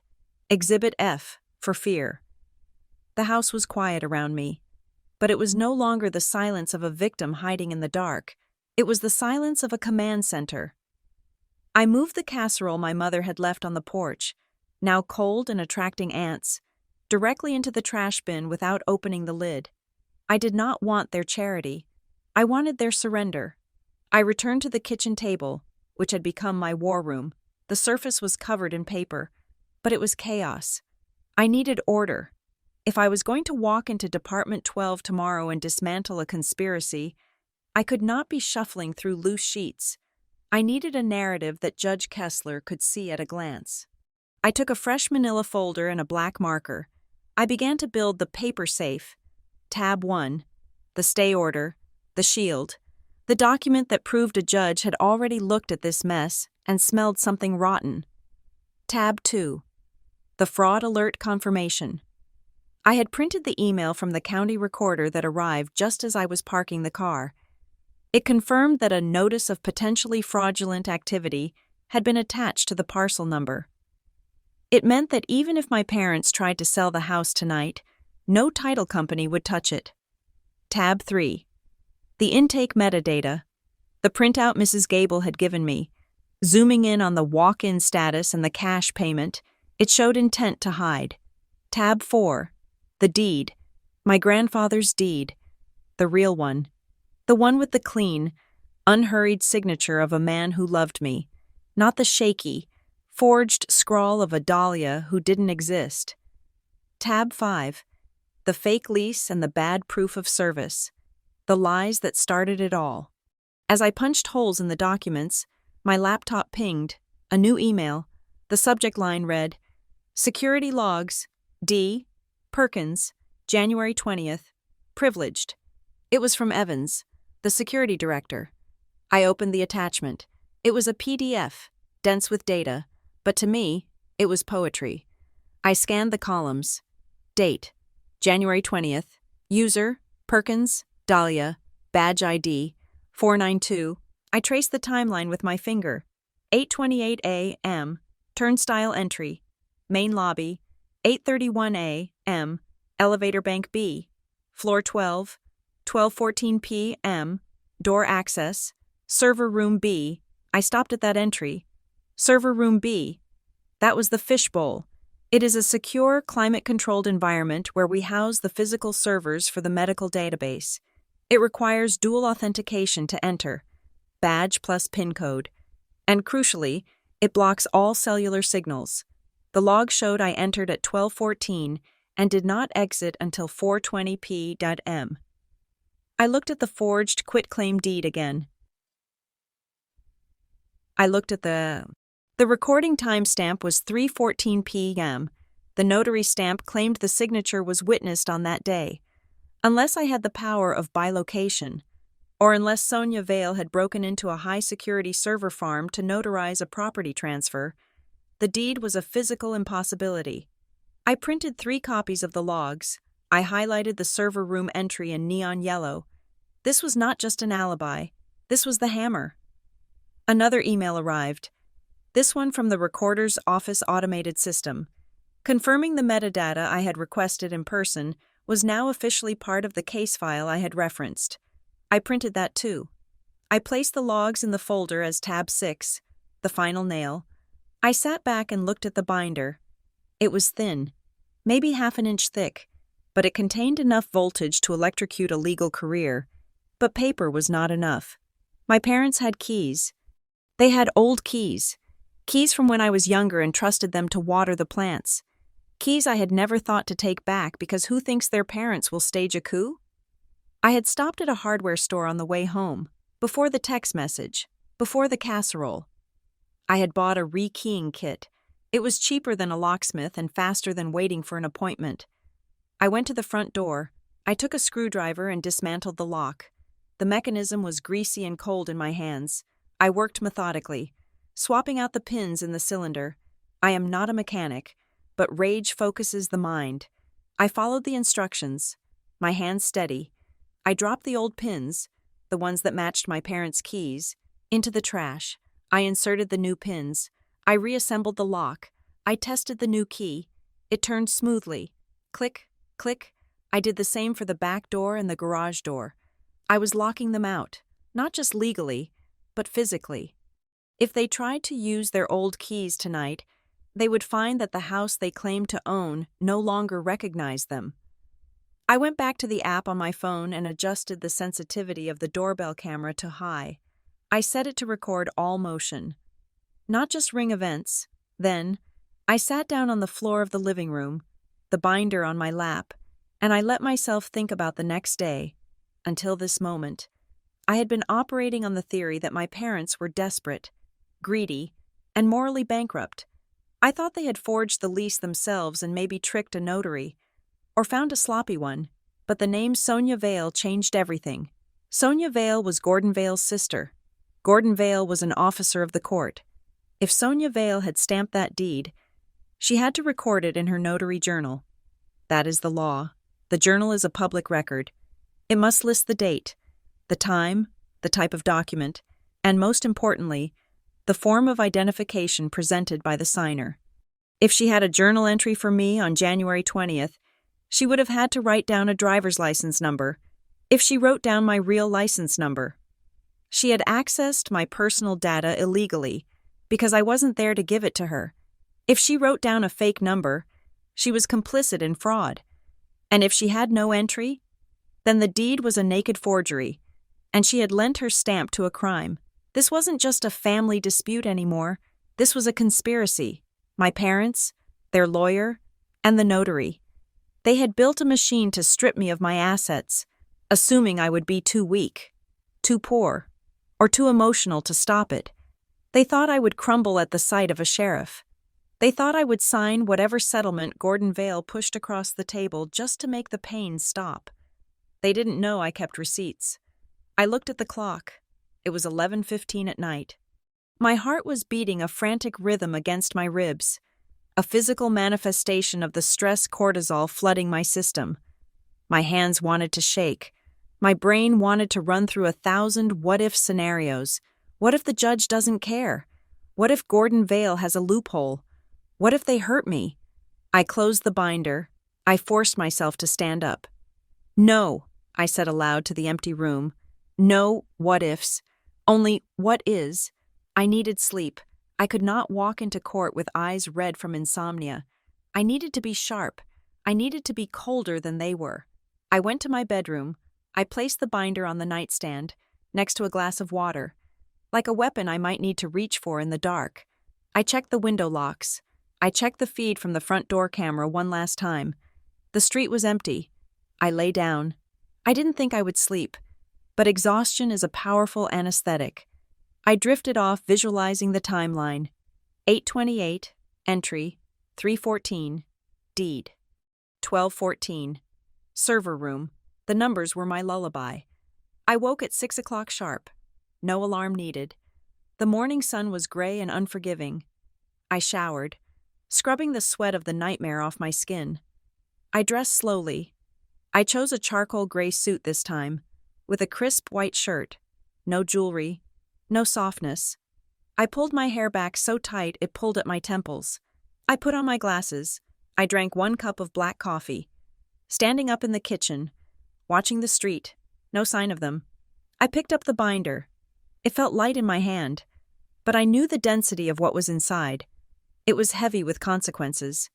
I drove to the courthouse. The morning traffic was heavy, a river of red taillights, but I felt detached from it. I was in a tunnel. I parked in the structure, taking the ticket. 7:45 a.m. I walked to the courthouse. The security check was routine this time. I placed my bag on the belt. I walked through the detector. I collected my things.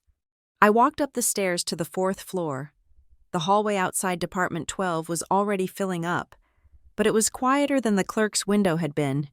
This was where the judgments happened. I turned the corner toward the courtroom doors, and then I saw her. I had never met her, but I knew instantly who she was. She was sitting on a wooden bench near the water fountain, separated from the other people. She looked young, perhaps in her late 20s, with hair that had been hastily pinned up. She was wearing a suit that looked slightly too big for her, as if she was shrinking inside it. Her skin was the color of old parchment, pale, pasty, unwell. Her leg was bouncing up and down in a nervous, rapid staccato, but it was what she was holding that gave her away. Clutched against her chest, hugged tight with both arms, as if it were a life preserver in a stormy sea, was a thick, black, hardcover book, the notary journal. She looked terrified.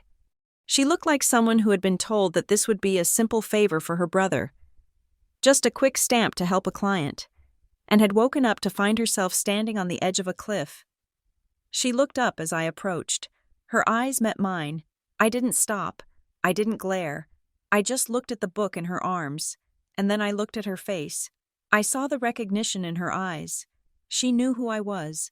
She knew I was the woman she had never met, the woman whose name she had stamped into a lie. I walked past her, the heels of my shoes clicking a steady, relentless beat on the floor. I pushed open the double doors of the courtroom. My parents were already there.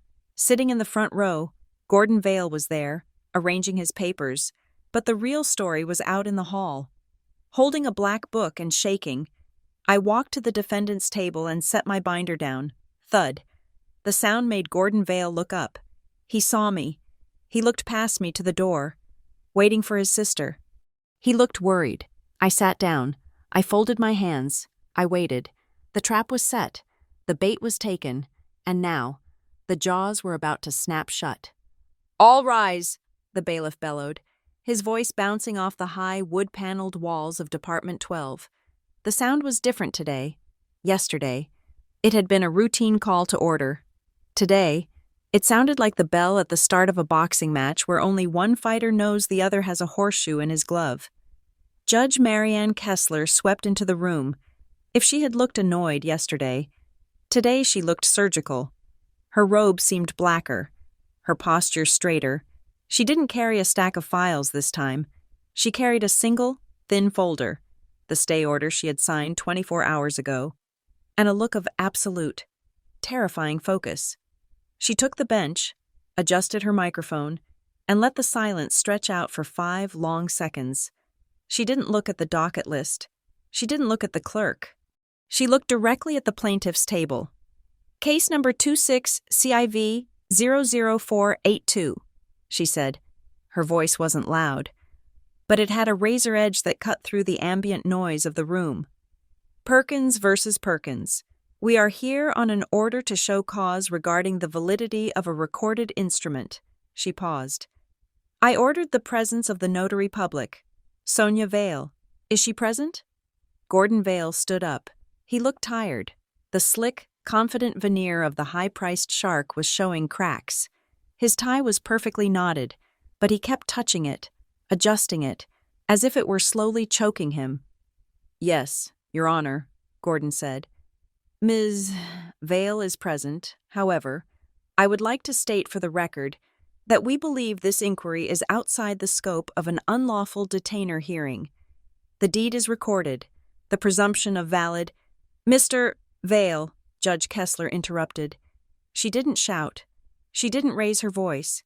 She simply dropped the temperature in the room by 10 degrees. "I did not ask for a legal argument. I asked if the witness is present." "She is, but—" "Then sit down," Kessler said. It wasn't a suggestion. It was a command given to a dog. Gordon froze. He opened his mouth to speak, glanced at the judge's face, and thought better of it. He sank back into his chair. Beside him, my parents were statues. My mother was clutching her handbag so tightly her knuckles were white. My father was staring at a spot on the floor, refusing to lift his head. "Sonia Vale," the judge called out. "Step forward to the witness stand. Bring your journal." The doors at the back of the room opened. Sonia walked in. If she had looked nervous in the hallway, she looked on the verge of physical collapse now. She walked down the center aisle, clutching the black book against her chest. Every step seemed to cost her energy. She passed the plaintiff's table. She didn't look at her brother. She didn't look at my parents. She looked like a woman walking to the gallows.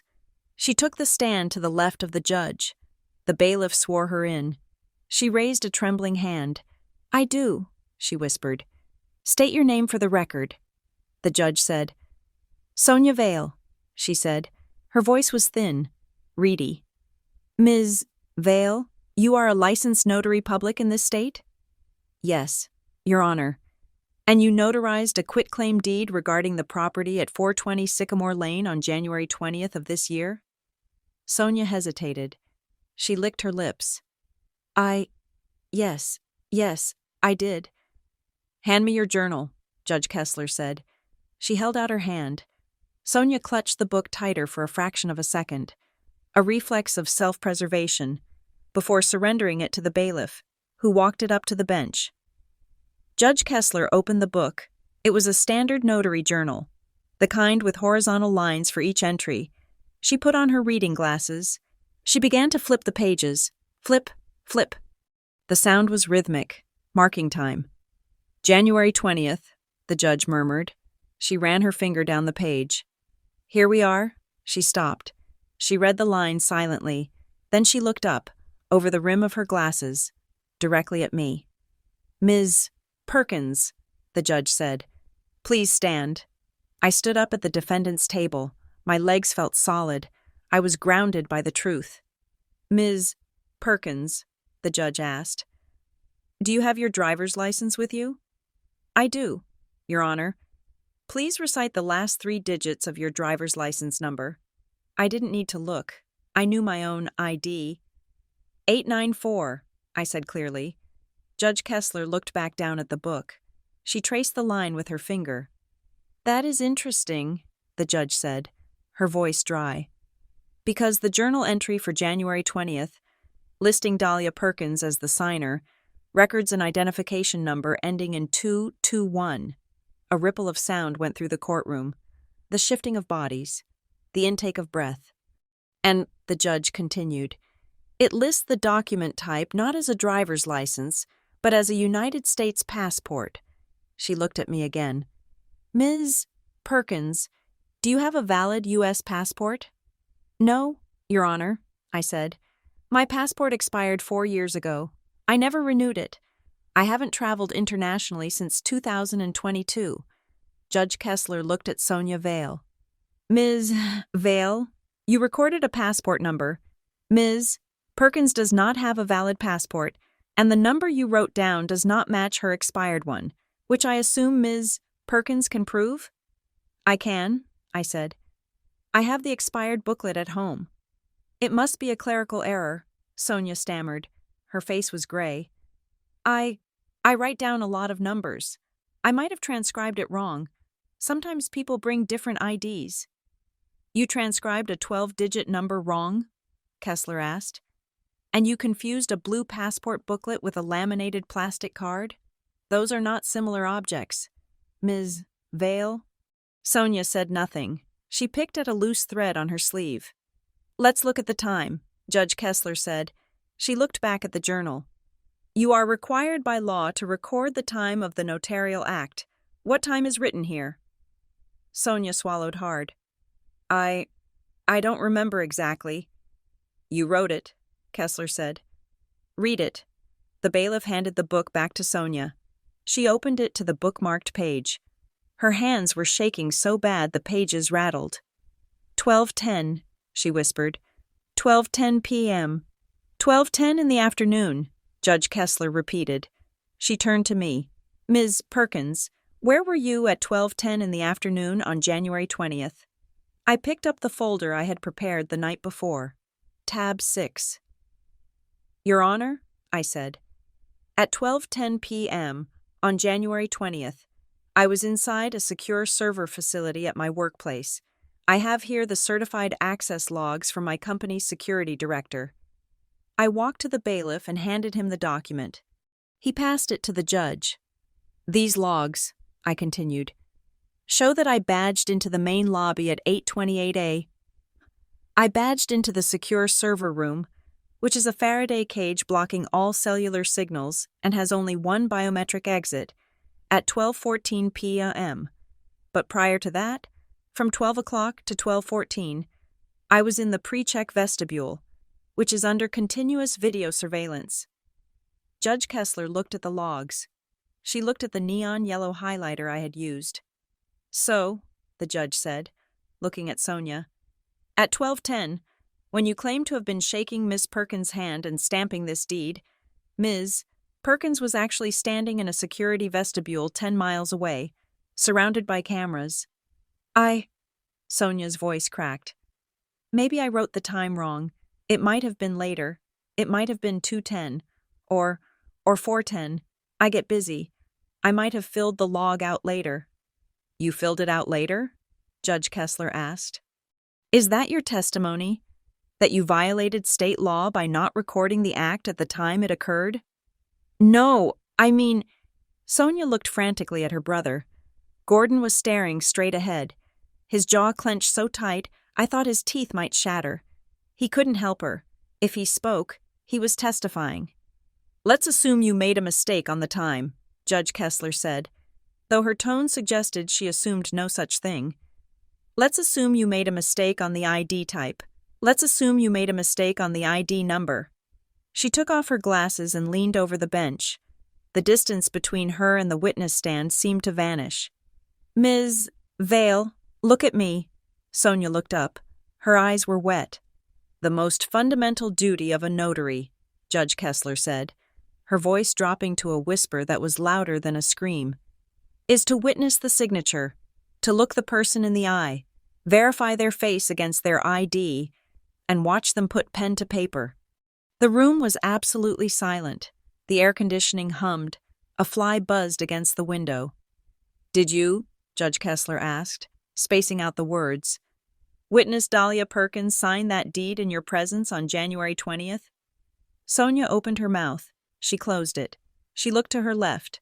She looked at the plaintiff's table. She didn't look at Gordon. She looked past him. She looked directly at my parents. My father was staring at her with a look of intense, burning pressure. My mother had her hand over her mouth, her eyes wide and pleading. It was a silent conversation, a desperate transmission of guilt. "Don't say it. Don't say it." Sonia's eyes darted back to the judge. She started. The people who came in." "Not people," Judge Kessler snapped. "Dahlia Perkins. Did you see her? The woman standing right there in the gray suit. Did you see her sign that paper?" Sonia looked at me. For the first time, she really looked at me. She saw the person she had helped to rob. She saw the victim of her favor. Sonia stuttered. "It was busy. There were a man and a woman." "Objection!" Gordon Vale shot up from his chair. "Your Honor, the witness is confused. She is being badgered regarding a transaction that occurred weeks ago. She has stated the journal might contain clerical errors." Judge Kessler didn't even look at him. She kept her eyes locked on Sonia Vale like a predator holding down prey. "Sit down, Mr. Vale," she said. "But, Your Honor—" "I said," Judge Kessler's voice rose, cracking like a whip. "Sit down. One more word, and I will hold you in contempt. I am getting an answer to this question." Gordon Vale stood there for a second, hovering in the limbo between career suicide and abandoning his sister. He chose his career. He sat down. Judge Kessler turned back to Sonia. "Ms. Vale," the judge said, "I am going to remind you that perjury is a felony. I am going to remind you that falsifying a public record is a felony. And I am going to remind you that I have the power to refer this transcript to the district attorney's office immediately." Sonia was trembling so hard, the water pitcher on the stand rattled against the glass. "Now," Judge Kessler said softly, "I will ask you one last time. Did Dahlia Perkins sign that deed in front of you?" Sonia looked at the journal in front of her. She looked at the lie written in her own handwriting. She looked at my parents, whose faces had turned from demanding to terrified. The silence stretched. 1 second, 2 seconds, 3 seconds. It was the sound of a dam cracking. The water was seeping through. Just a trickle at first. But the structure was compromised. "No," Sonia whispered. It was so quiet, I almost didn't hear it. "Speak up," Judge Kessler said. Sonia closed her eyes. Tears squeezed out and ran down her pale cheeks. "No," she said, her voice shaking but audible. "She wasn't there." A collective gasp went through the gallery. It wasn't theatrical. It was involuntary. The air left the room. "She wasn't there," Judge Kessler repeated. "Then who was?" Sonia opened her eyes. She didn't look at me. She pointed a shaking finger at the plaintiff's table. "He was," she said. "Mr. Perkins. He brought the deed in." "And?" the judge pressed. "Who signed it?" "It was already signed," Sonia sobbed. He told me it was done. He told me she couldn't get off work. He told me it was a family transfer and they just needed to get it recorded before the tax year ended. He said it was fine. He said he was her father. My father let out a sound, a low, strangled noise like an animal caught in a trap. My mother grabbed his arm, burying her face in his shoulder. "And you notarized it anyway?" Judge Kessler asked. "Without the signer present?" "He's Gordon's client," Sonia cried, the defense pouring out of her now. "I thought it was okay. I didn't know they were fighting. I just stamped it." "And the ID number?" Kessler asked. "The passport number ending in 221? Sonia wiped her nose with the back of her hand. "I made it up," she whispered. I needed to fill the box. I just wrote numbers. I'm sorry. I'm so sorry." She wasn't apologizing to the law. She was apologizing to the room, to the air, to the universe that was currently collapsing on top of her. Judge Kessler sat back in her chair. She took a deep breath. She looked at the journal. She looked at the deed. She looked at my parents. "Mr. Vale," the judge said. Her voice was terrifyingly calm. Gordon Vale stood up. He looked sick. "Yes, Your Honor?" "Your client just suborned perjury," she said. "And your sister just confessed to fraud." "Your Honor, I had no knowledge," Gordon began, his survival instinct kicking in. "Save it," Kessler said.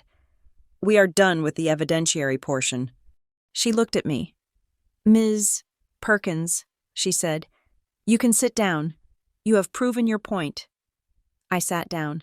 My hands were shaking, not from fear, but from the sheer, overwhelming release of pressure. It was over. The lie hadn't just been exposed. It had been dissected, organ by organ, right there on the floor. But Judge Kessler wasn't done. She picked up her gavel. She held it for a moment, weighing it. "This court finds," she began, her voice ringing out, "that the quitclaim deed recorded on January 20th is a fraudulent instrument." She slammed the gavel. Bang. "The writ of possession is permanently quashed." Bang. "The default judgment is vacated." Bang. "And this matter," she said, looking directly at my parents, "is no longer a civil dispute." She turned to the bailiff. "Deputy," she said, "lock the doors. Nobody leaves until I have finished referring this record to the authorities." My mother let out a wail. My father slumped in his chair. Gordon Vale put his head in his hands. I just sat there, watching them. The courtroom was a cage, and for the first time in my life, I wasn't the one inside it. I was the one holding the key. The admission hung in the air like smoke after an explosion. Sonia Vale had said the words. She wasn't there. And the energy in Department 12 shifted instantly from a civil inquiry to something far more dangerous. It was no longer a dispute between a landlord and a tenant. It was a crime scene, and we were all standing inside the yellow tape. The silence that followed was absolute. There was no murmuring in the gallery, no shuffling of papers. It was the heavy, suffocating silence of a lie collapsing under its own weight.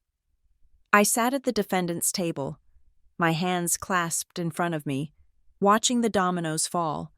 I did not smile. I did not feel a rush of joy. I felt a cold, clinical satisfaction, like a surgeon watching a tumor finally being excised.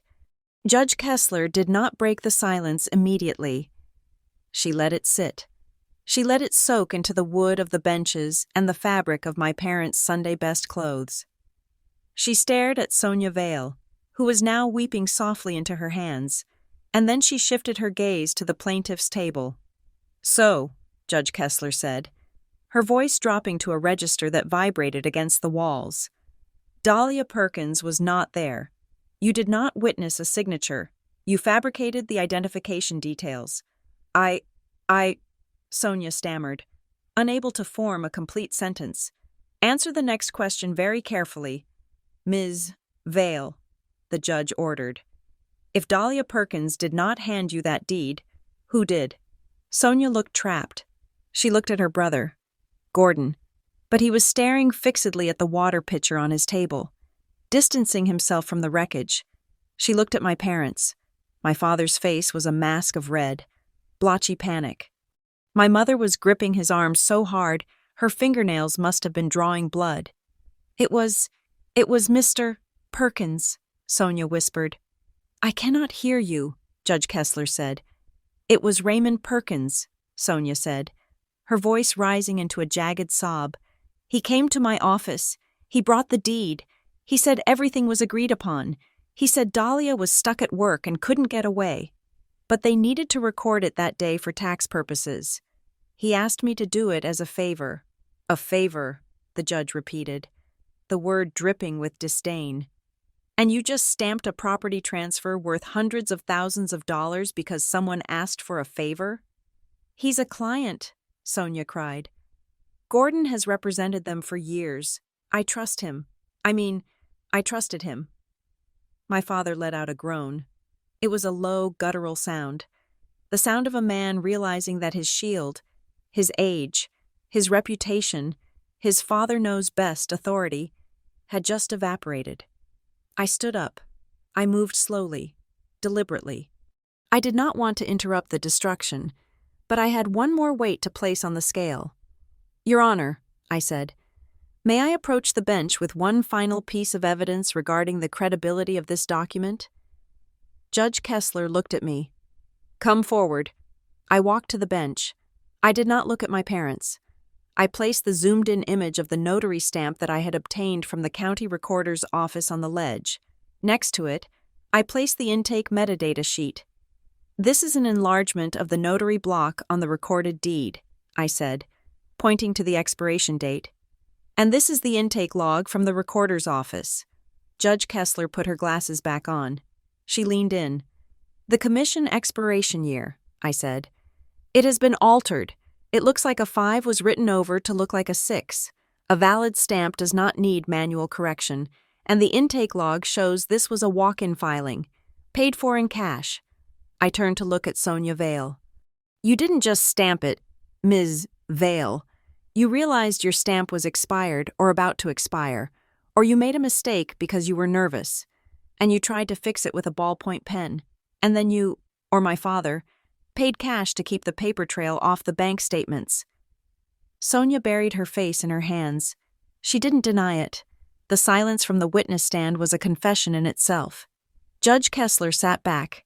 She took off her glasses and placed them on the file. She looked at the 3 people sitting at the plaintiff's table, my mother, my father, and their lawyer. This is not a landlord-tenant dispute, Judge Kessler said. This is a conspiracy. She pointed a finger at my parents. You filed a lawsuit based on a false claim of service. You submitted a lease agreement that the defendant claims is forged. And given the testimony today, I have every reason to believe her. And finally, you submitted a quitclaim deed that was obtained through fraud and perjury. Your Honor. Gordon Vale stood up, his voice shaking slightly. He was trying to salvage the unsalvageable. These are serious allegations, but they belong in a civil trial for quiet title. This is an unlawful detainer court. The scope of this hearing is limited to possession. If there is a dispute over the title, the proper procedure is to dismiss this case and let the parties litigate in the general civil division. My clients maintain that they have equitable title. Stop, Judge Kessler said. She didn't shout it, but the command slammed into him like a physical blow. Do not talk to me about procedure, Mr. Vale. Do not talk to me about equitable title. You are an officer of the court. Your name is on the complaint. Your sister is on the stand admitting to a felony, and your clients are sitting there having just been identified as the architects of a fraudulent conveyance. She picked up the file. She looked at it with disgust. This is not a title dispute, she said. This is an attack on the integrity of the public record. When you bring a fake document into my courtroom and ask me to use the power of the sheriff to remove a woman from her home based on lies, you are not litigating. You are weaponizing the judiciary. She grabbed her pen. She began to write furiously on the docket sheet. The clerk will enter the following orders, she announced, her voice ringing clear and hard. First, the default judgment entered against Dahlia Perkins is vacated immediately. It is void ab initio, due to lack of service and fraud upon the court. My mother flinched with each sentence as if she were being struck. Second, the writ of possession is dissolved. The sheriff is ordered to stand down permanently. My father put his head in his hands. Third, the complaint for unlawful detainer is dismissed with prejudice. You cannot refile this. You cannot amend this. This case is dead. Gordon Vale sank back into his chair. He looked gray. He knew what was coming next. Dismissal was the easy part. The aftermath was the nightmare. Fourth, Judge Kessler continued, her eyes locking onto Gordon Vale. I am referring this entire transcript, along with all exhibits, including the security logs and the notary journal, to the District Attorney's Public Integrity Unit. I am recommending an investigation into Judith Perkins, Raymond Perkins, Sonia Vale, and Gordon Vale for conspiracy to commit real estate fraud, forgery, and filing false instruments. Your Honor, Gordon gasped. I had no knowledge. That is for the grand jury to decide. Kessler cut him off.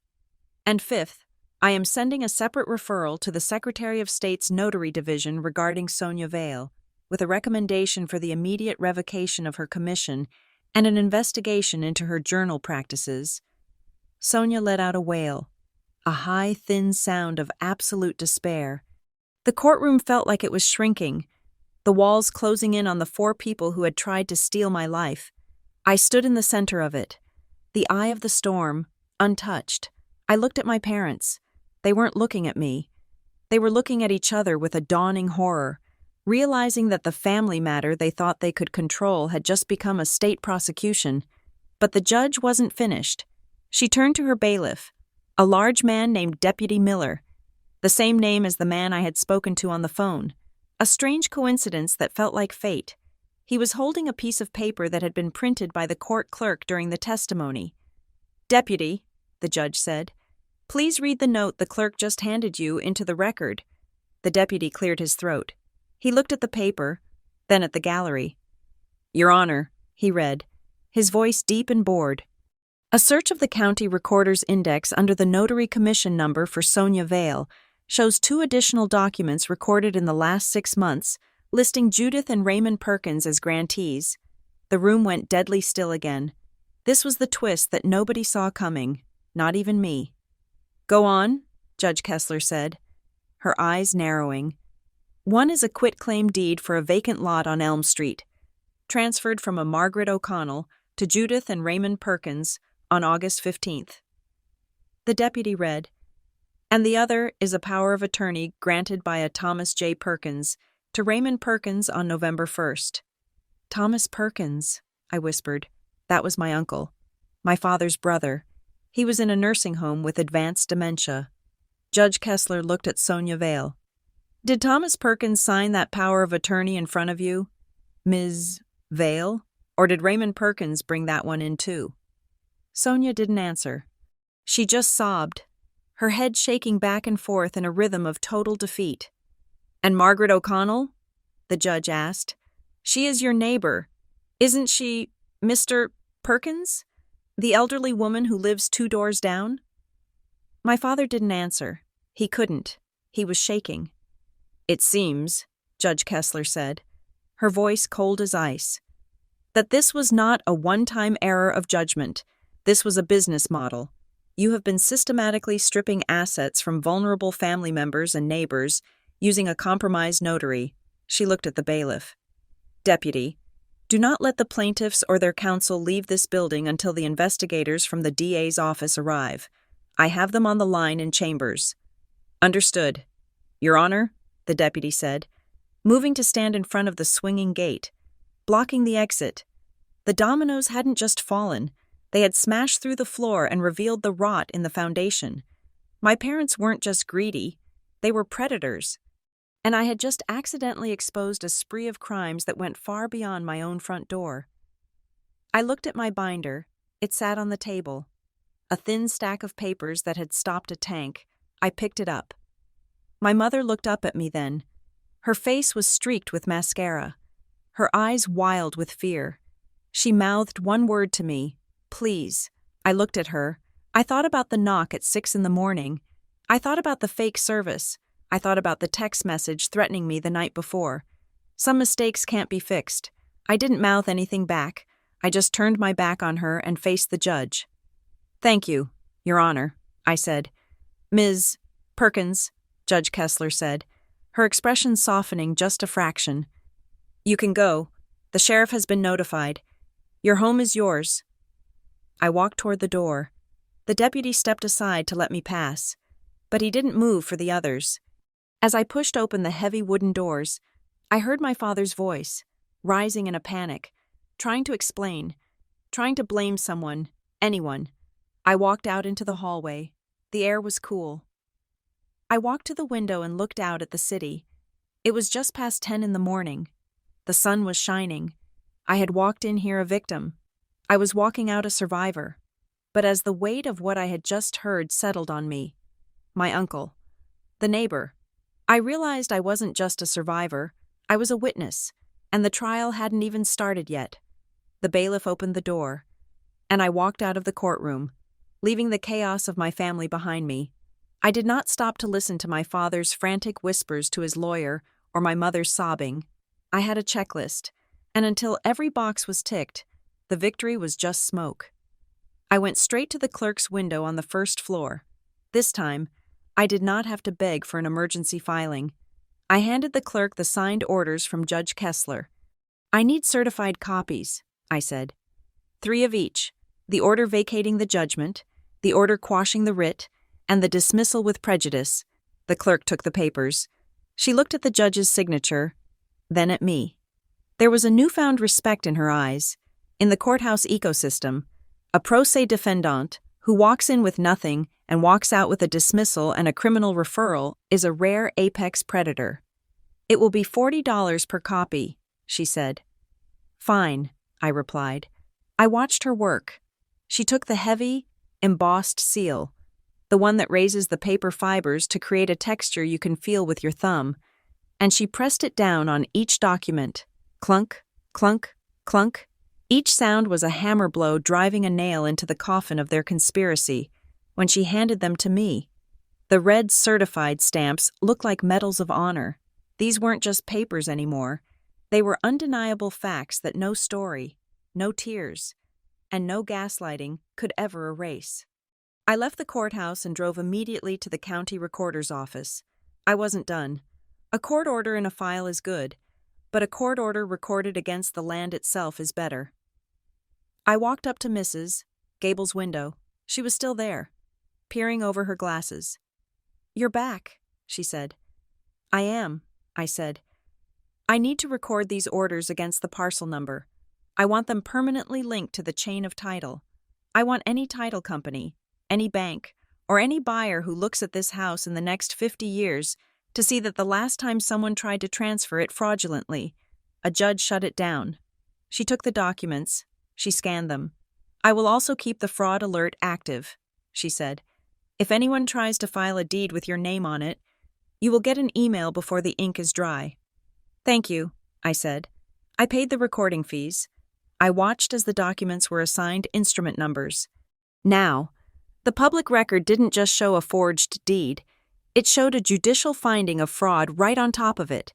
It was a scarlet letter for the house, warning predators to stay away. My next stop was the sheriff's civil unit. I needed to make sure the computer system that dispatched the deputies was scrubbed clean. "I have the order dissolving the writ," I told the deputy at the window, sliding the certified copy under the glass. "I want to make sure the eviction is canceled in the field dispatch system, not just the administrative file." He typed in the case number. "It is already flagged.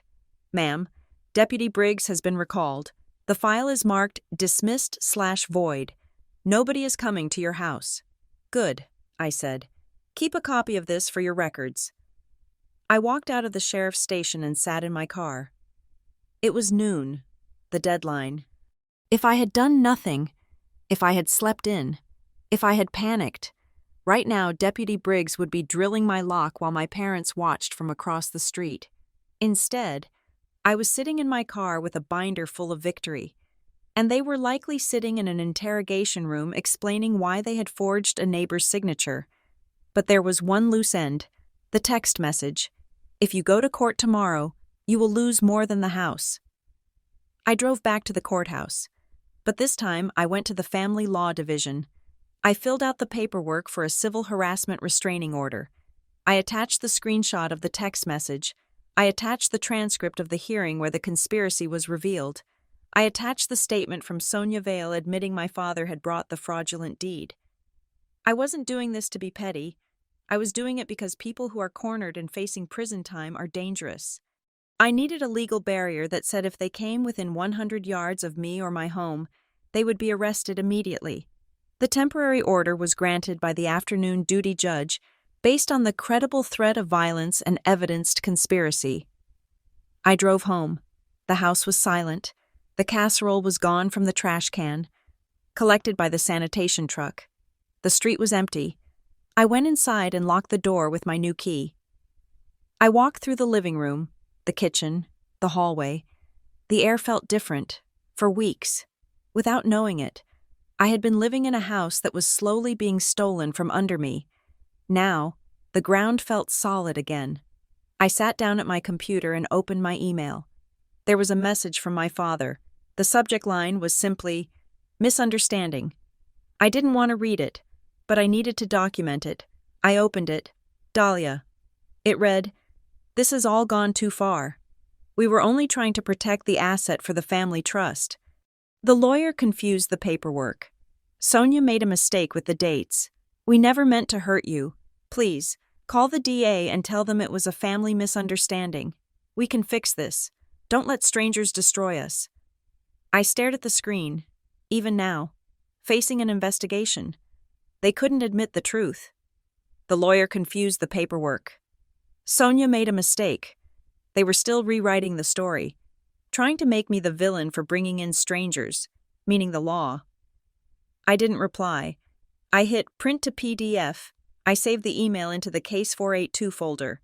I sent a copy to the investigator whose card the bailiff had given me. The record did not allow them any space for misunderstandings. The record showed intent. The record showed a pattern, and the record was permanent. I received a confirmation email from my workplace security director. Video footage preserved and burned to secure drive. Available for pickup. I had everything. The binder on my desk was no longer just a collection of papers. It was a fortress. I labeled the spine. Perkins Vaz. Perkins, case dismissed. Fraud evidence. I put it on the bookshelf, right next to my grandfather's photo. It was a paper safe, a vault of evidence that I could pull down at a moment's notice if they ever tried to rewrite history again. Then, my phone buzzed. It was a text from the same unknown number that had threatened me. Forget it. That was it. 2 words. I looked at the number again. I had assumed it was a burner. Untraceable. But now that the adrenaline had faded, I had the bandwidth to be thorough. I went back to the intake metadata I had received from the recorder's office, the printout showing the walk-in status. There was a contact number listed in the presenter field. It was a landline I recognized as my parents' home phone, but underneath it, in the alternate contact field, there was a cell number. I compared the digits. The number that had texted me "if you go to court" was the same number listed as the alternate contact for the person who filed the forged deed. It wasn't a burner. It was my father's old work cell phone, the one he kept in the drawer for emergencies. He had used a phone linked to the crime to threaten the victim of the crime. It was a leak, a self-incrimination so clumsy it was almost tragic. He had texted me to stop me from going to court, but in doing so, he had given me the final piece of evidence to prove that he knew exactly what he was doing. He wasn't a confused old man. He was a desperate operator trying to silence a witness. I took a screenshot of the "forget it" text. I took a picture of the intake form with the matching number. I drew a red line connecting them. I forwarded it to the investigator. Subject: additional evidence of witness intimidation. I put the phone down. I spent the rest of the afternoon installing the new security cameras I had ordered. I put one above the garage, one at the front door, and one covering the back patio. I connected them to a cloud server with a 30-day retention policy. I wasn't living in fear. I was simply living in reality.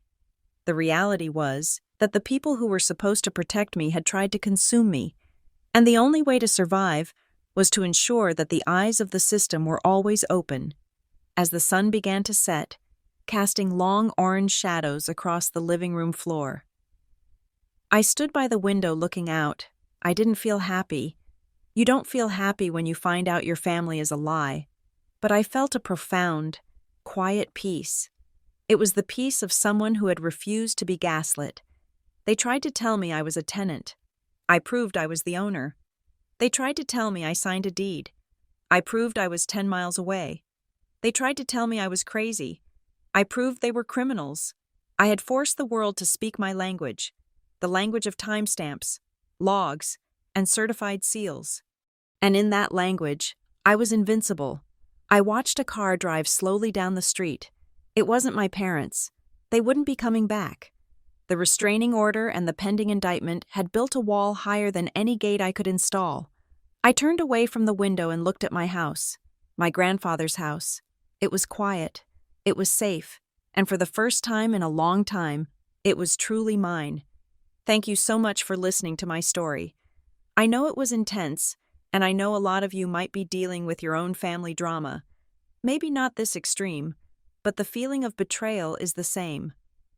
I want to know where you guys are listening from. Are you in the car, at work, or maybe dealing with your own paperwork nightmare? Let me know in the comments below. I love reading where the community is tuning in from. And hey, if you enjoyed seeing justice served cold and calculated, please make sure to subscribe to the channel Nina Revenge Stories. Hit that like button on the video. And if you really want to support the channel so more people can hear these stories, smash that hype button. It really helps the algorithm push this content to people who might need to hear it. So, here is my question for you. If your parents used the legal system to try and push you out of your own home, would you scream and fight? Or would you do what I did? Let the paperwork lock the trap back onto them? Let me know in the comments.